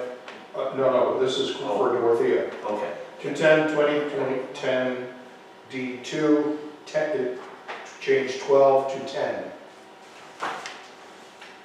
And then the next one is yes, Holly. Oh. Should be Yeah. all correct. Yeah. 21023, Yes, is. 21021 The Holly House, 3A, H-A-W-L-E-Y, 44 not North Main. 44 North Main. H-O-L-L-E-Y. The question is, unanswered as yet, is when listing properties in addition to the name known by historians, should there be addresses? So it's a Oh, yeah, that's a good point. A lot of you know, this happens all the time. So you guys all know the most historic, and I'm like, what number is it? I don't know what that house is. Now I have I always was frustrated not knowing the house number, but you can go onto Google Maps and you can get every house number now. So that goes back to, should we be listing them as their historic name, like you said the Strassenberg mansion earlier instead of the address. I happen to know that one. You're right, Renee, you're correct. You do, but I don't. Strassenberg. Right. But if The someone said whatever, only thing I would say about this one though, is in that, full disclosure, this is my parents' house. The Hawley House is of extreme historic significance. It's known as the Hawley House, and it really, it's like a few houses like the Hartwell Harbor House, the Isaac Sutherland House, the Hawley House, the, I always want to I say, like leaving them in because it shows our historic character, but can we also just like maybe. put in the address parentheses, as well, yeah, yes, I just agree. so- How do we do that? I have no idea, because Okay. I don't know how many of these are in here. I don't know, honestly, I'm kind of fond of this one, because I Googled these, and it passes the Google test. I can Oh, it find Holly does? House If on you type in Google. Molly House? Yeah, Okay. and it- so What's that make more work? It seems like this is one of those details we don't need to have ironed out. if you can't Google it, then it's probably not historic enough to. That's also not gonna make or break the code. Correct, Yeah, correct. it's one of those things that we're going to say, Yeah. worry about it later. 128. Just for the board, Mary texted me back, 829 she preferred for for the Okay, budget. then let's set that up. Okay. You're Okay. gonna remember to tell me what time to get there. So it is. Well, you're not worried about the budget. No, that's right, so you're gonna do that first. Right. So we need to know. Where should three-story buildings be located? Okay, well, That wasn't tell us ours, what but- you were thinking. My comments on here is I'm not sure what we're thinking. Yeah, When I wrote the spreadsheet. Yeah, looking so at this is the good. spreadsheet. a long time ago. Maybe it was getting late for you guys too. Was that one of yours, Jeff, that you had for us? No. No, that's not ours. Well, it should be yours. Yeah. You keep saying that. I know. You keep switching. Okay. I went through this today, and I said, what did I do that for that yesterday? What did I do that for? We did kind of talk about it, 128. I'll be right back. Okay.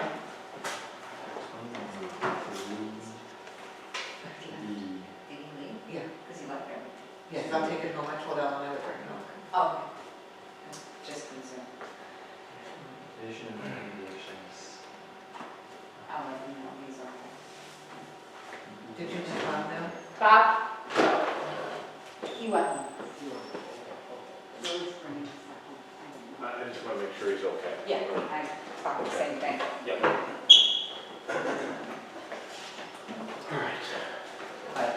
I've written in the spreadsheet, I'm not sure what we're talking about. Okay, where should the three-story buildings be? Jeff gave that to us too. Okay, my thought about three-story buildings, and this is an opportunity for dialogue. I think TDD, the Central Business District, because, you know, at Fort Michael's, if that was ever built out to the corner, I wouldn't mind having a three-story building on that corner. The other place I think is Shane Place, as long as they're placed so they don't interrupt the hierarchy of the historic complexes there or the view shed. But that is the appropriate scale in those two areas. Okay. How tall are the one that? Oh, and the other place, I think in the comp plan, where they suggested 3 stories, and correct me if I'm wrong, Susan and Renee, is we thought if the office parks were developed Oh, right. as housing, perhaps they could be 3-story, Right, like So townhouses that's or whatever. MUOF? Yeah, yeah, but real three, I mean, with Right. new definition, 3 stories. Yes. right, exactly, Okay. exactly. Is everybody okay with that? Yeah. Okay, all right. Do we need to do something? Well- We haven't located how to note this in the code yet, right? I think it should go to the table that in addition to the physical height to the highest point of the roof, that we also have a story limit as well. So because it's an issue of visual scale. Right. Well, there's a footnote here. No, that's not the right footnote. I can't find what this is referencing, so we're thinking of putting it in the table? I don't know where that is. Hold on.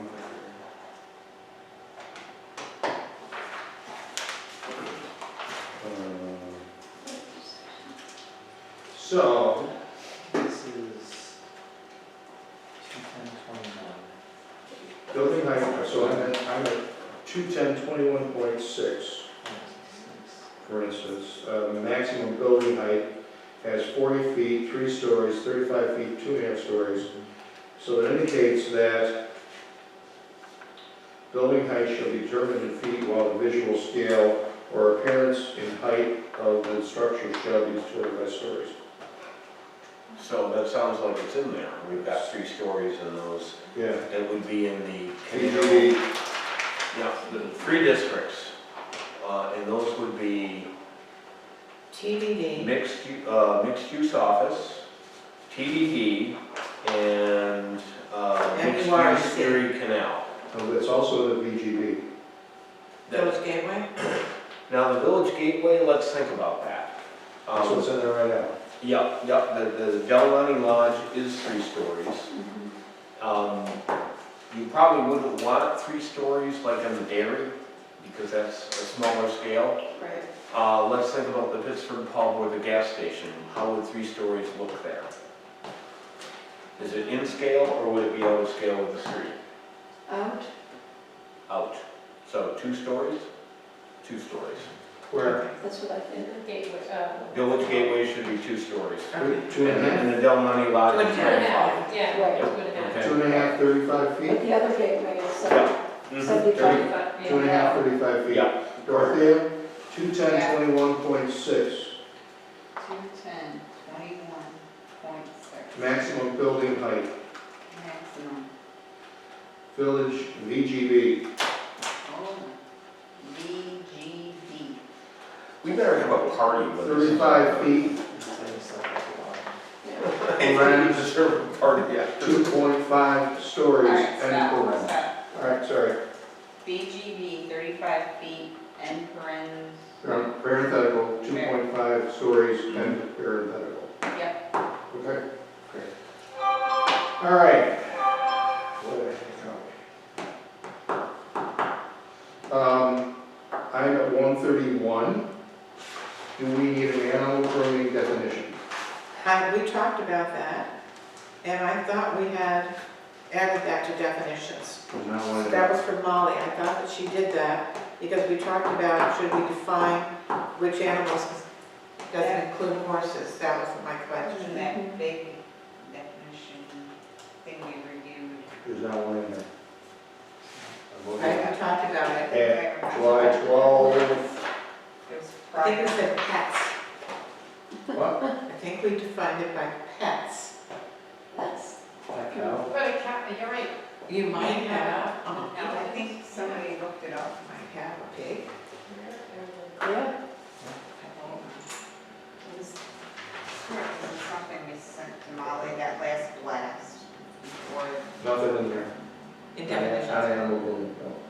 even on the addendum or anything. I don't see No, it. there's nothing. Okay. There's an Well, but I addendum. have a note here, I just did a search in my email from when I was out of town, and it says, to village clerk, animal grooming. Animal grooming refers to both the hygienic care and cleaning of a household pet, as well as process by which a household pet's physical appearance is enhanced for showing or other types of competition.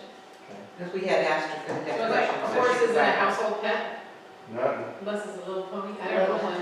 It would be considered livestock. Okay, Yeah, it's not, I we don't have know little what ponies exactly. on the household pet. And then it says concessions, a commercial operation within the premises of a Yeah, larger. we added Oh, all those are those. two, yeah. Yeah. So those two have been added. I don't know if that concession. They're not in there, they're not. But not, let's see, this is on July 9th. What did? Right. July this is 12th. at So that's, I don't know if she updated that, but I definitely have it in my Because email. we said, we said, locate, we asked them to put in a definition.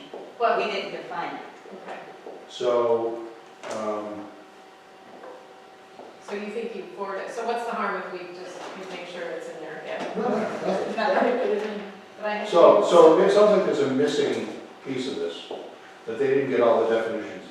So recheck, note to Molly, recheck definitions to make sure they're all in. Okay. All right. Agricultural operation, do we need a definition? We talked about that one as well, and I think that might come under another, come up in another place, as far as uses, and that was agricultural uses. The planning and zoning board was questioning why we were removing agricultural uses. Do you want to talk about that here, or do you just want to Let's get identify there. what they are?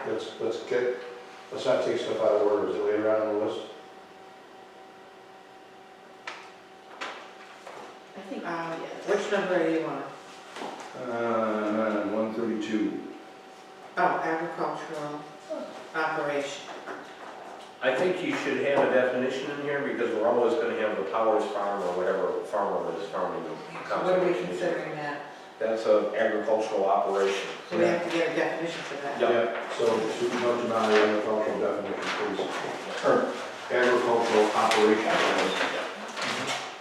All right.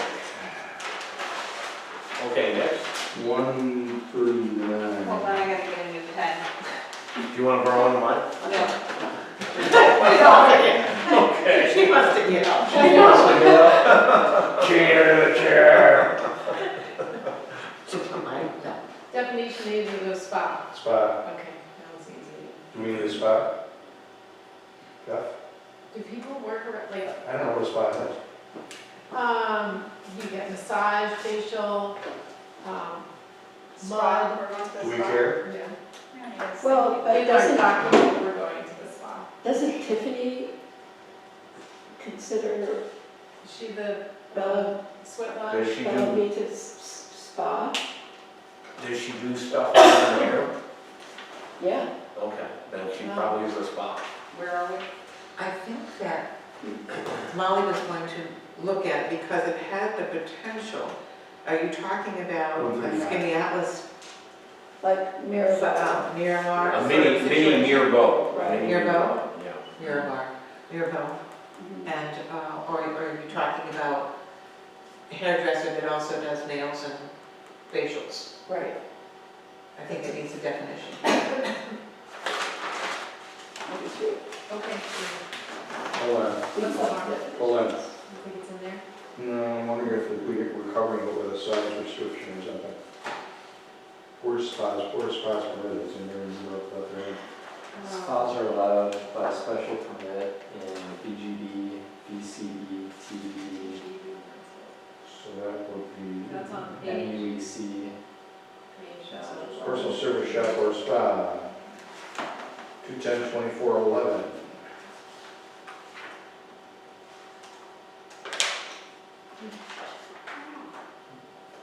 Well, this is one way to learn the code, isn't it? Yeah. Oh yeah, they actually, this comes close to, seems like it defines it here. So it's not definitions, but it seems to define under 210-2411. Yeah. Should there be some kind of square footage issue? I mean, I don't know what you were talking about with many of this or many of that, but Well, I think the issue is, and the reason we had it tagged, For some personal service. the reason we had spas initially tagged with a special permit, because when you have something like Breathe opening, or Rockies, for example.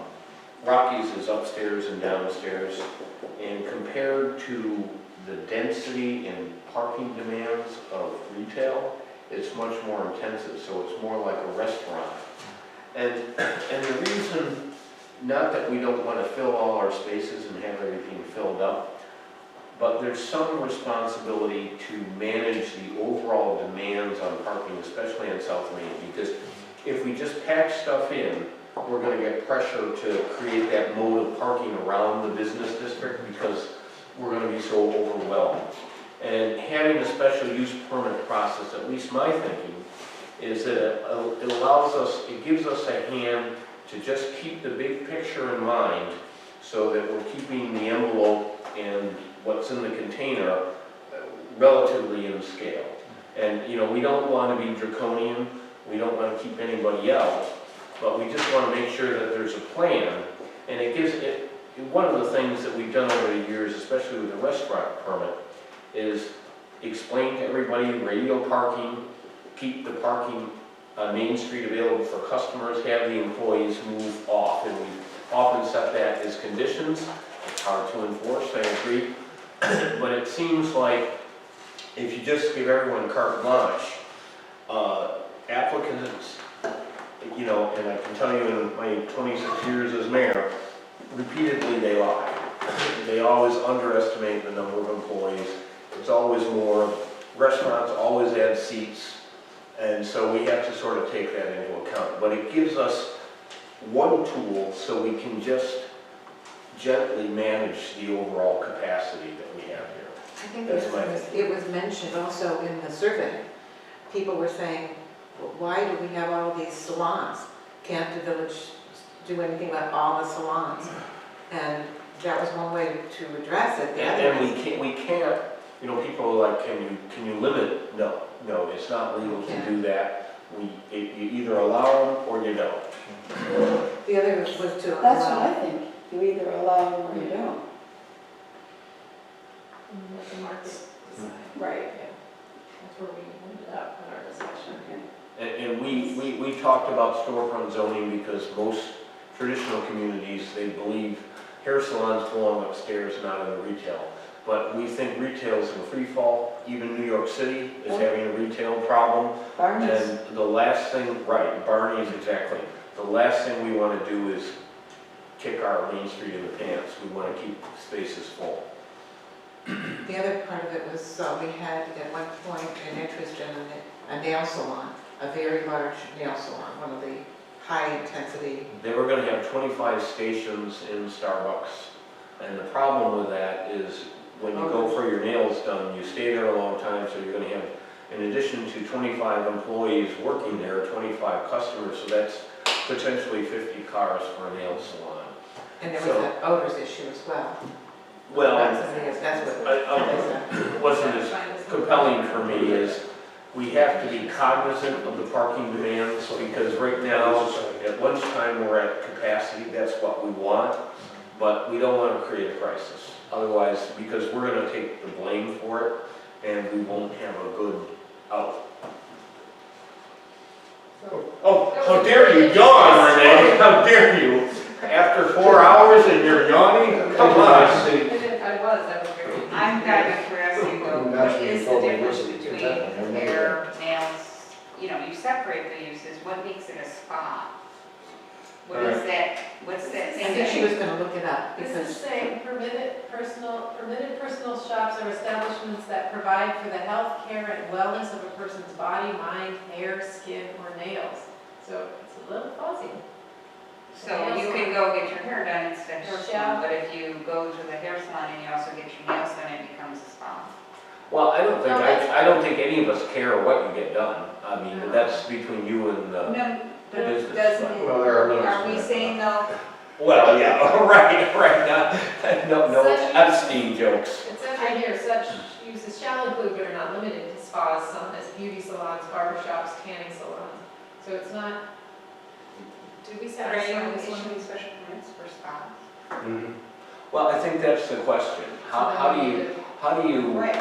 there's a scale issue and you don't, It's a Right, special. I mean, then Right, how do so you are we define a spa? defining- That's we why need I'm to saying, if define you're a issuing a spa. special permit, you wouldn't be issuing. but it's kind of a slippery slope. I mean, I see what Right. Susan is saying also. that Yeah, You don't want to keep people out, you want to keep successful businesses here.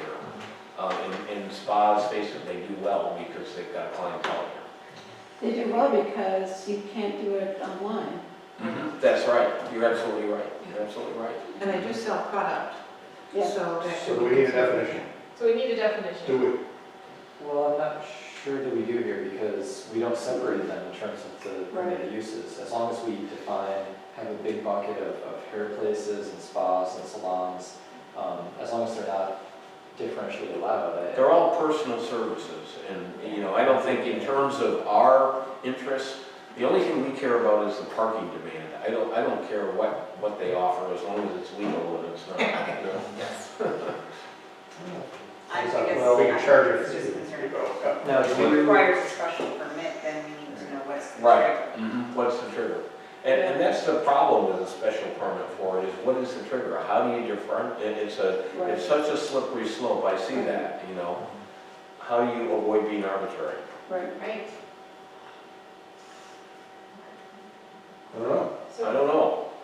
do we have, I'm a little confused as to what we need to, what action plan we're working on, because we were on 138 talking about spas.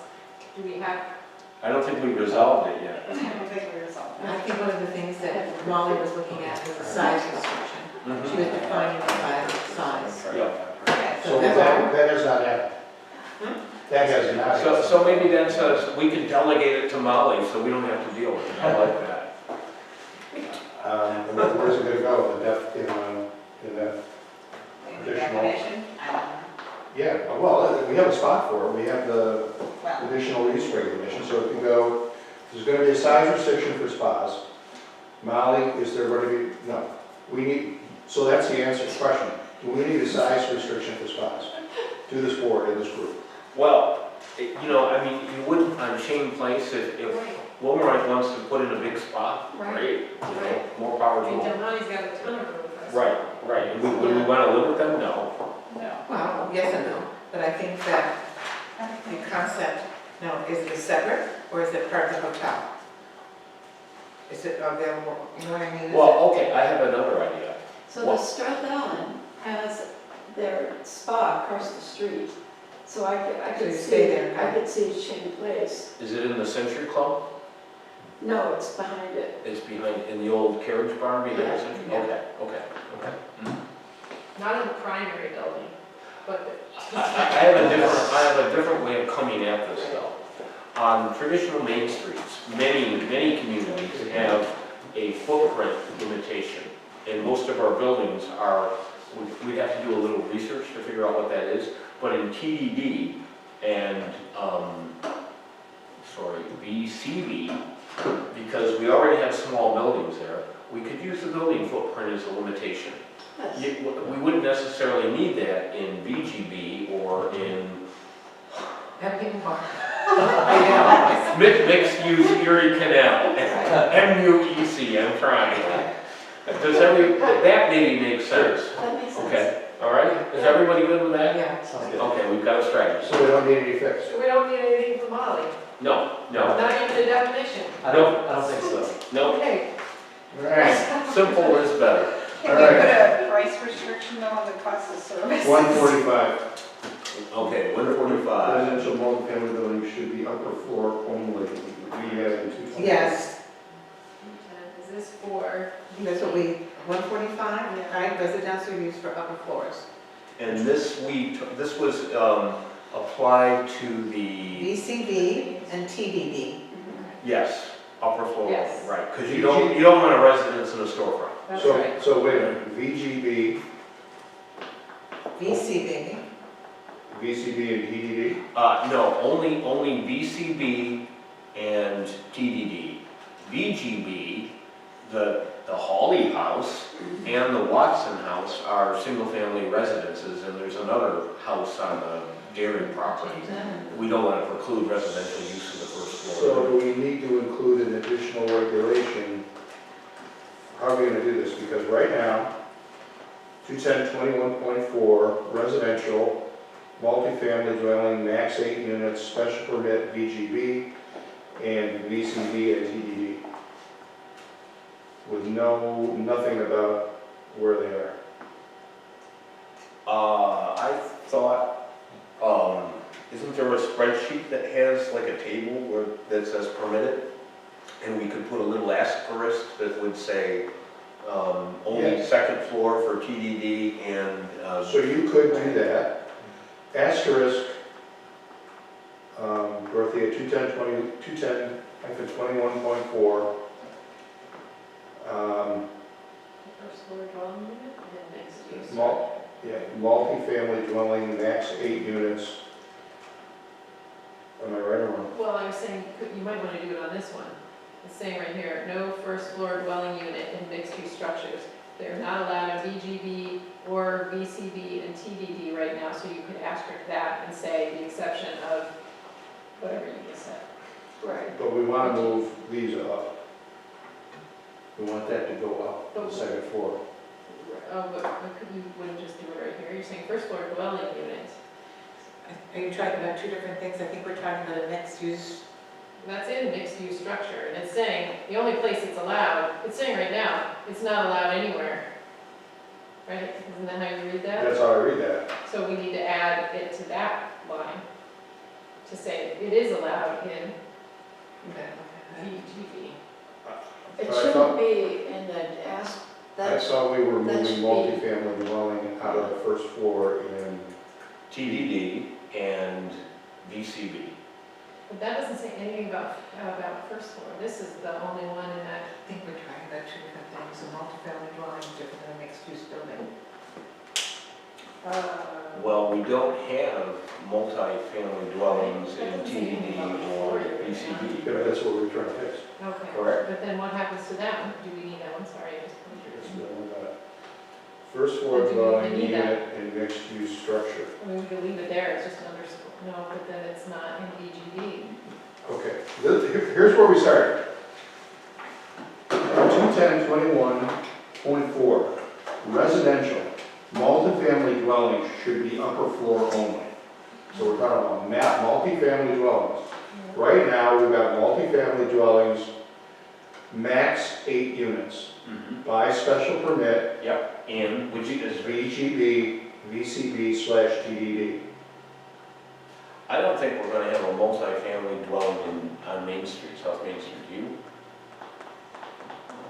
Jen, that may be the Phoenix building thing, you know, maybe retail on the first floor and apartments on the, I'll call it the top floor. But that would be a That would be mixed-use mixed building, use, that, no. That's what I'm I'm saying saying. a strictly multifamily building Oh, is okay. all floors residential. I don't see that happening on Main Street. Yes, apartments above, great, Yeah. but not on the first floor, because you Yeah. want We don't get retail that on the on first the first floor on floor. Main Street. Right. Agreed? That's right. And I would also argue on State Street, in the VCB, that you really want to keep retail and service uses on the first floor. So the only place it could apply would be, you know, somebody redeveloped the Pittsford Pub with a gas station. I could see a multifamily building would be okay there because it's transitional to the residential part of the village. The other place, which would be fine, would be on Shane Place. Right. So the question that is posed is, should multifamily dwelling be only on starting at the second floor? I think on Shane Place, if like on the Powers parcel behind, if they built a loft building with units, all 3 floors, because it's not on the street. Right. And same thing, like the Pittsburgh Pub is a very deep property. If you built a building in the back there, it could be all 3 Right. floors But we're not residential. talking about those zones right now. So now we're talking about, We're talking about VGB, VCB, and TDD, right, right? Well, I would put TDD and VCB together, and I would say we're only talking about residential in mixed-use buildings there, no strictly multifamily buildings. In VGB, Village Gateway, then you could have a multifamily building would be appropriate there, with all floors residential. All right, so this is where we start. We could say under VCB, TDD, we could, by the special permit, put an asterisk. Below, the asterisk will be second floor only. Mhm. All right, so 210-21.4, under residential, multifamily dwelling, max 8 units, under VCB and TDD, an asterisk next to SP. The asterisk will be second floor only, So, upper floors only. so then why do we need this then? So this is, Oh, 'cause that's never mind. Upper floors. I got it. I'm just, I think I just got it. Upper floors Oh, only. sorry. upper floors only. Okay, Yep, I got it. ready? We're gonna finish up shortly, Susan. Thank you for coming. Oh, Okay, 217. 147. why are food Why do we want homes 10 allowed? people in a vibrant district? I'm sorry. I know, we make a lot of jokes about this. 147. Thank goodness. Oh, problem 147. Okay, what we said here was funeral homes. Funeral homes have been big box. I think it's unlikely that we're gonna get another application for the funeral home. The only location that would have lots big enough would be VGB. And is it a critical use? Probably not, because it's also a dying business, because most Yes. people are. No. With that mom. I'm gonna throw something at you. It's late. People aren't dying anymore? Sign me up. The reason it's I'm dying not sure about is, that. I feel like having like a dad meeting or something. there's a trend towards burial with no preservation. There's a trend towards cremation, and so funeral services are in decline. So I don't anticipate we're going to get another application for a funeral home, but I think the only place where there's enough land, because they like big parking lots, would be VGB. So that was a question in which we answered. Yep. Yes. Okay. Okay, next.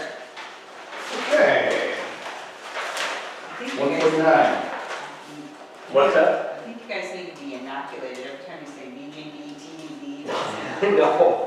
149. 148 was us. Do you want to know that? Oh, I skipped it, yeah, sorry. Yeah, so 148. One of the things was that we did ask Molly, and we didn't, I don't know that we received clarification and change in our definitions. We wanted to change to boutique hotel. We don't want to use the word hotel. We want it to be boutique hotel. And the reason why is hotel in common usage means like Econo Lodge or, you know, chain, the Courtyard Marriott, or, you know, and I think what we're thinking is any hotel, regardless of scale, should fit the context and leverage the assets that we have around it.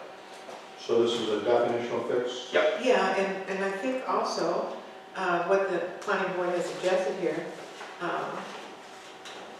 it is correct, and we might want to make that clarification also, is that it's below 30 rooms maximum. Because 30 rooms is a hotel. Mm-hmm. So, All right, hotel or inn, boutique. Mm-hmm. A building containing no more than 40 sleeping rooms in which lodging is provided and offered to the public for compensation. The entrances to such sleeping rooms shall be located internally. A hotel or inn may also include incidental uses such as meeting rooms, restaurants, etc. So we want to reduce that to 30 and call it a day? here's the tricky part here. It says that we have it as okay in VCB, Village Center, and TDD, which is our downtown area. So that would be one scale. A different scale would apply to Shane's Alley. I think that's appropriate because we're trying to fit the scale of the street. And Shane Place could accommodate something bigger than Main Street. So we're not starting PCB? I'm checking the use regulations. Okay. Where are we trying to, I got VGB, PZB, and TDB. It says 210-21, section 4. Okay. Inns often are assigned between B&Bs and hotels. Should inns and hotels be located in different areas? A small inn is okay in VCB, TDD, but not a hotel. Specify a maximum number of rooms. A hotel is an inn having 30 or more sleeping rooms. Here we go. Boutique hotel or inn. So right now, by special permit, you can have no more than 40 rooms in VGB and VCB. VGB, Village Gateway, and what was the other one? VCB, TDD. No, that one, that's too big. That's too big. What's that? 40 rooms, Where? Main Street. No, too big. So we've got to change that, you're right. How many could fit, like, if the Phoenix building went back to being a hotel, just out of curiosity? Probably 10 or 12 rooms. Is that? Yeah. Okay, I was just curious how many rooms. How many rooms 10, are there? 10 or 12 rooms. Yeah. That was it? That's it. So we have two ways. Remember, when that was a functioning hotel, the bottom part was a tavern and restaurant, and so that was part of the business also. But if you look at any of those old hotels, like, have you ever been to the Lima Hotel in Lima? Because it's unchained, go inside there sometime. It's a That's the biggest building on Main Street that would have, on our Main Street, that would even potential. So if we're talking 10 rooms there, we're saying 30s. It's too big unless they took over a whole section, which we don't want to do. So what do you want to do about this? We either fix it in the special, in the additional regulations, or we change the definitions. I think we fix it in, I like the idea of scale by district. I think Shane Place could accommodate a bigger hotel, a smaller hotel would be on Main Street. The Del Monte is grandfathered, I don't see that as going away. But I don't think you could build another 100-unit hotel in that district without really changing the whole scale of the street. So we could say inns would be permitted in the VCB, TDD, limited to under 20 rooms, yeah. 20 rooms. Yep. That would really be a tech, like an inn. So then do we want to do that in additional regulations, or could we do it with an asterisk again? You could do it with an asterisk, either way. And we will also have inn and boutique hotel defined in our definitions. You already have that, that's what I read you. Well, I looked, but I didn't, I thought hotel, but I didn't see boutique hotel. Yeah, She boutique, was gonna Hotel change or in boutique, Oh, good, okay. but it says 40 rooms. Well, 40 rooms might be okay on Shane Place, but not on TDB. All right, here we are, definitions with the hotel, inn, or boutique. A building containing no more than 40 sleeping rooms is limited by the underlying zoning And that's for hotel. for everything. Hotel or inn, boutique. But isn't that too big for TDB? So then we're going to go over here. Let me make a suggestion. Let's call anything in TDD or VCB an inn, 20 rooms or less. And then let's have a boutique hotel on Shane Place, which could be larger. Okay, what do we want to do in VGBs? I would have the inn, like in VCB, because I think that, TDB? yeah. There's no property that can, Well, if you redevelop the Pittsburgh Pub property or the gas station, you right, could but that's build still, it. or you're right, but it would not a hotel scale, It would be an inn, yeah. right, which would be more compatible with the Rent. streetscape. Yeah. So 210-21.4, commercial, eliminate boutique hotel, hotel or, And we'll have an inn. okay? Need definition of inn.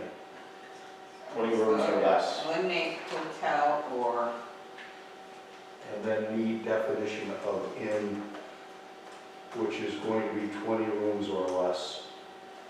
Now, what district is Shea Place? That is- MUREC. Thank you. MUEC maybe?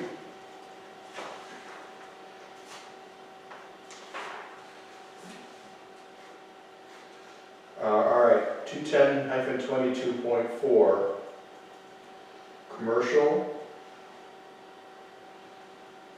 eliminate or in.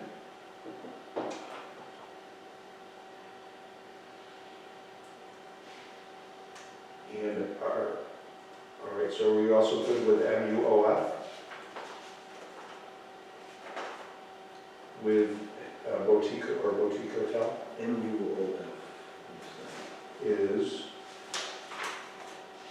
good office No, I wouldn't put it up, because there's not enough parking there to accommodate it, and mixed use office. it would be hidden, which you really don't want a hotel in those hidden areas, so I would not put it in mixed-use office, no. All right, so MUOF, eliminate as a specially permitted use.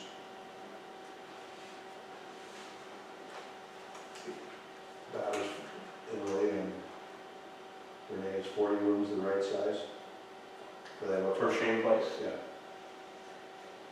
I don't know how they configure it. I mean, isn't that kind of like saying you can only have a certain number of units, but it depends on how they're built and how they're. I would say the Del Monte Lodge is 100 rooms. Yeah, Is it really? That's 100 rooms, yes. way more than I thought it was, actually. That's Yeah. 100 rooms, and they're very small. I was gonna say they're little. Very Yeah, small. so if we're talking about 40, I will go with 80. So definition will change, Boutique hotel. boutique hotel, 80 sleeping, no 80 more than maximum. 80 sleeping rooms. Yep. 100, that's shocking. Okay. That's more or less than you thought? That's more than I thought. I thought they were about 60 to 80. No, that's 100. They're very small rooms, nice, but very small.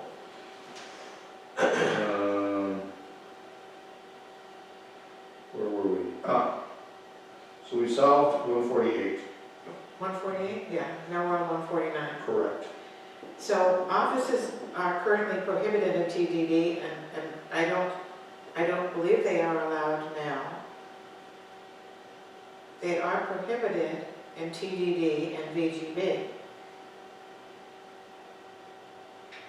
Currently. So. is Yes, that that's right. 210-21. They are not allowed now, yeah. So, did somebody see that as a change in the, It's permitted use of VGB. no, that's wrong. It is right here. No, it's Yeah, not. but we disagree. Okay, Dorothea, Uh-huh. 210-21.4. Office, administrative, or professional, eliminate. But don't we have some of those now, like lawyers and accountants and. The attorney's house across the canal, Circu and Circu, they are actually in limited office residential, so that would be We're affected. only talking about the area between the Phoenix building and the Episcopal Church. Perfect. And you know, pre-existing non-conforming, don't touch those, but that, we have So short-term change. zoning in that area. Okay, And that's what this is speaking to. okay. All So, right, 151. again, in 150, should offices be permitted on first floor of a mixed-use building in VGB? Or should it be retail only? 157. I would say retail only. Offices are the death knell of a retail business Yeah. district. What do you- Offices can go upstairs, retail will be on the first floor. You don't But need you to eliminate invite it them. entirely from VGB, you just do that. But I don't think we want to. No, Entirely. we want to allow them on the second floor because at the Pittsburgh Pub right now, there is a building, And that's a perfect use. and that's a perfect use on the second floor, yeah. Yeah, so we don't want to, And that's VGB. That's VGB, Yeah. right? second floor. I think we're all getting a little tired now. Let's fix this and call it a night. I agree. I would just have one more. Hold on, then we're gonna fix this. Okay. Dorothea, I'm listening. going back to what the note we just made. 210-21-4, office administrative, eliminate. Yeah, eliminate VGB, VCB, TDD, asterisk, Uh-huh. in VGB, upper floors only.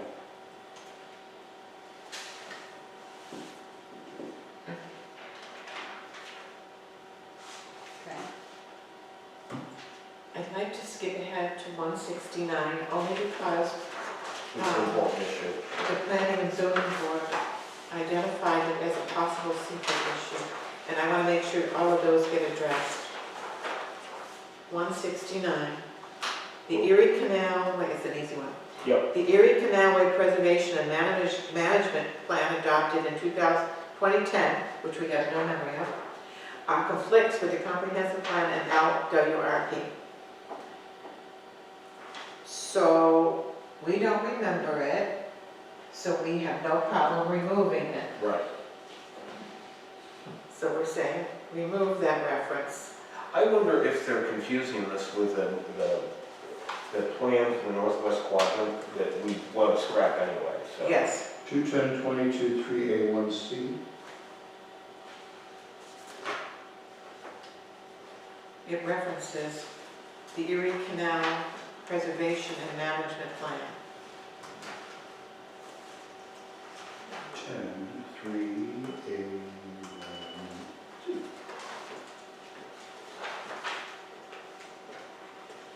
We agree with the recommendation from the planning board. So we're gonna just eliminate all of C, including the bullets there under. Okay, Dorothea, eliminate that subsection, please. 210-22.3 Changes we made. Yep. C. Before we move on, can you just go back, I didn't have my zoning map pulled up, I just wanted to make sure I understood where we said offices could and couldn't go, and the one just before this on the item, we're saying they are allowed on the second floor in EGB. BGB, and what about VCP?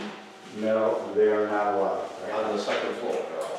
Okay, so, Oh, they are allowed on the second floor, but I don't think we noted it in We that, didn't so note let's make that. sure we get that in there. No, we eliminated, we just. Yeah, no, they should be allowed on the second floor of all districts. Of all districts, All, I mean, the commercial. the commercial, okay, so let's make sure we get that in there, that's what I was afraid are of. there other districts besides BGB, BCB, DD we ought to worry about? Well, they're allowed on all floors in,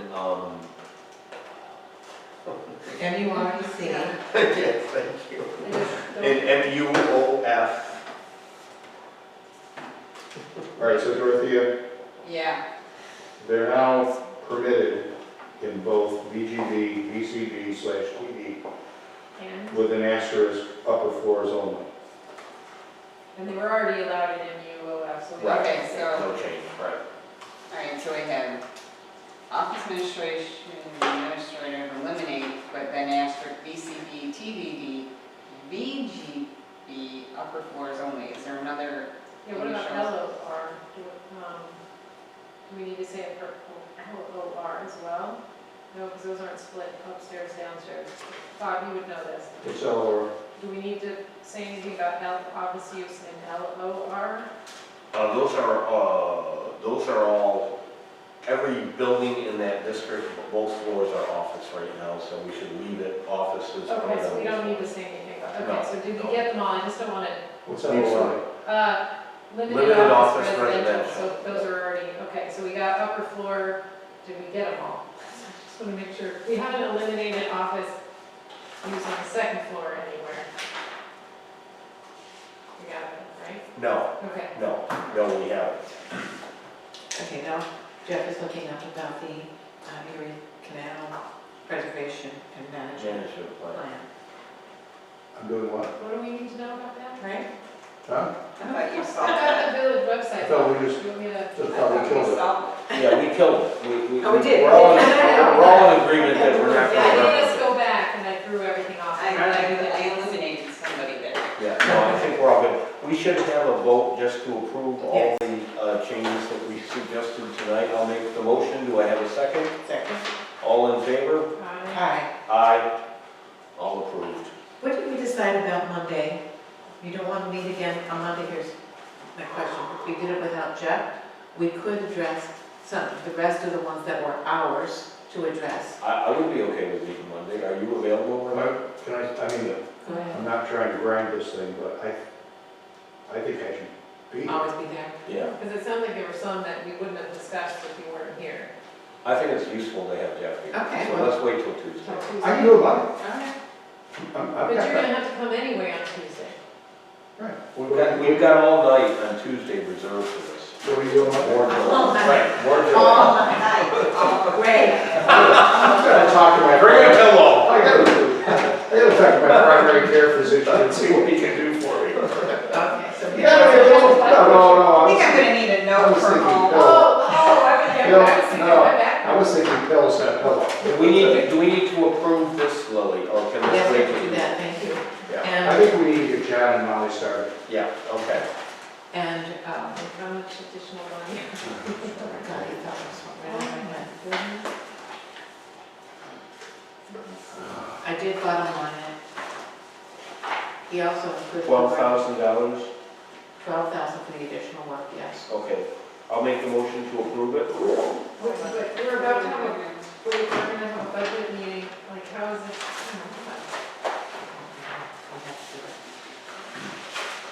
I don't know what the choices are. Here's the thing. Yeah. Just keep this in mind. Yes, we're on an austerity budget. We've gone through this year without a parking monitor now and without a deputy clerk. So we have some savings, we'll figure the money out. This is really necessary. And there's no, we can't, we think this is the bare bones of what we need to do. I do. Okay. So it looks like you're approving 27,000. No, That's with the $13,000 overage over the original, the work for the comprehensive plan committee. That went 6 weeks over there. That 12,118 is, So the part that we're talking about, this work going from this point forward is 12,000. 15. You can see that on services is 15. I'm saying it wrong, I'm saying it off the top of my head, mind you. Yeah, so Yeah, I- but it's 12,000 for the overages on the comp plan and 15 for what they want to do for So we'll, Oh, I'm sorry, I have it'll it be a backwards, I total, have it backwards. it'll be a total of 27. 27 for the Yeah. total. So that's what you're approving, is 27,000. And Mary is, I'm gonna be checking Mary into our wing tomorrow. Well, here's what I would suggest we could do tonight. Approve the additional work and wait on the overages until we Yes. can talk to Mary. How's that? Yes. Let's do that. That would give us less indigestion. Yeah. Okay? Yes. Motion on the floor. Do I have a second? Second. All in favor? Aye. Aye. Okay, done. All right, so who had to sign this and get it back to John? I'll sign it right now. But make sure you highlight, you're only approving the 15. Yes, I'm going to do that. So I know Then the it's next, well, we send that our, whatever we did tonight, on to the planning and zoning board, they know how far we've gotten. page 18. Just say, we got to number, Page 18. So, page 8. yeah, page 18. Yeah, okay. But Justin knows where we are. Yeah, sure, I can relay that. you can relay that, Oh, thanks. please. I just want to let them know that we're Sure. dealing. Well, it's not all the way through because there's a lot of items in there that Right, I've it's got, coming from. I've got a memo. I put comments in I every. put a note in the bottom. Talked about. Sorry. No, that's all right. Additional work. I put comments in every row we talked about in the spreadsheet. Yeah, so we it's can not see a a couple of those. Awesome, thank you. Justin, you are a martyr for torture. Thank you for coming tonight. No, thank you, I hope I And caught up a little bit. this spreadsheet, this is like my favorite. Yeah, you made our job a ton easier. Thank Yeah, we you. couldn't be doing this otherwise. Yeah, Don't have- made it so much clearer. I think I'm gonna need some help on the structure / building. Renee, did they ever find the owner to that lost dog I building? have no idea. Once we went, the dog was hanging out by Brooks Chicken Coop during that rainstorm. Oh, God. And so she sent me a picture that I drew out. I was like, yes, there's dog. I call you, and then she posted, I think, on Nextdoor and Facebook, and the dog ran off and kept running it off, like in the street on State Street, and almost got hit a couple times and had no collar, so she couldn't grab it. And Jack always has a collar. To adjourn? yeah. Oh, did we adjourn yet? Lily's gonna take this whole Oh, thing. we forgot to adjourn. Did you make a motion to adjourn? I'll make a motion to adjourn. Do I have a second? Second. All in favor? Aye. Any discussion on that motion? No.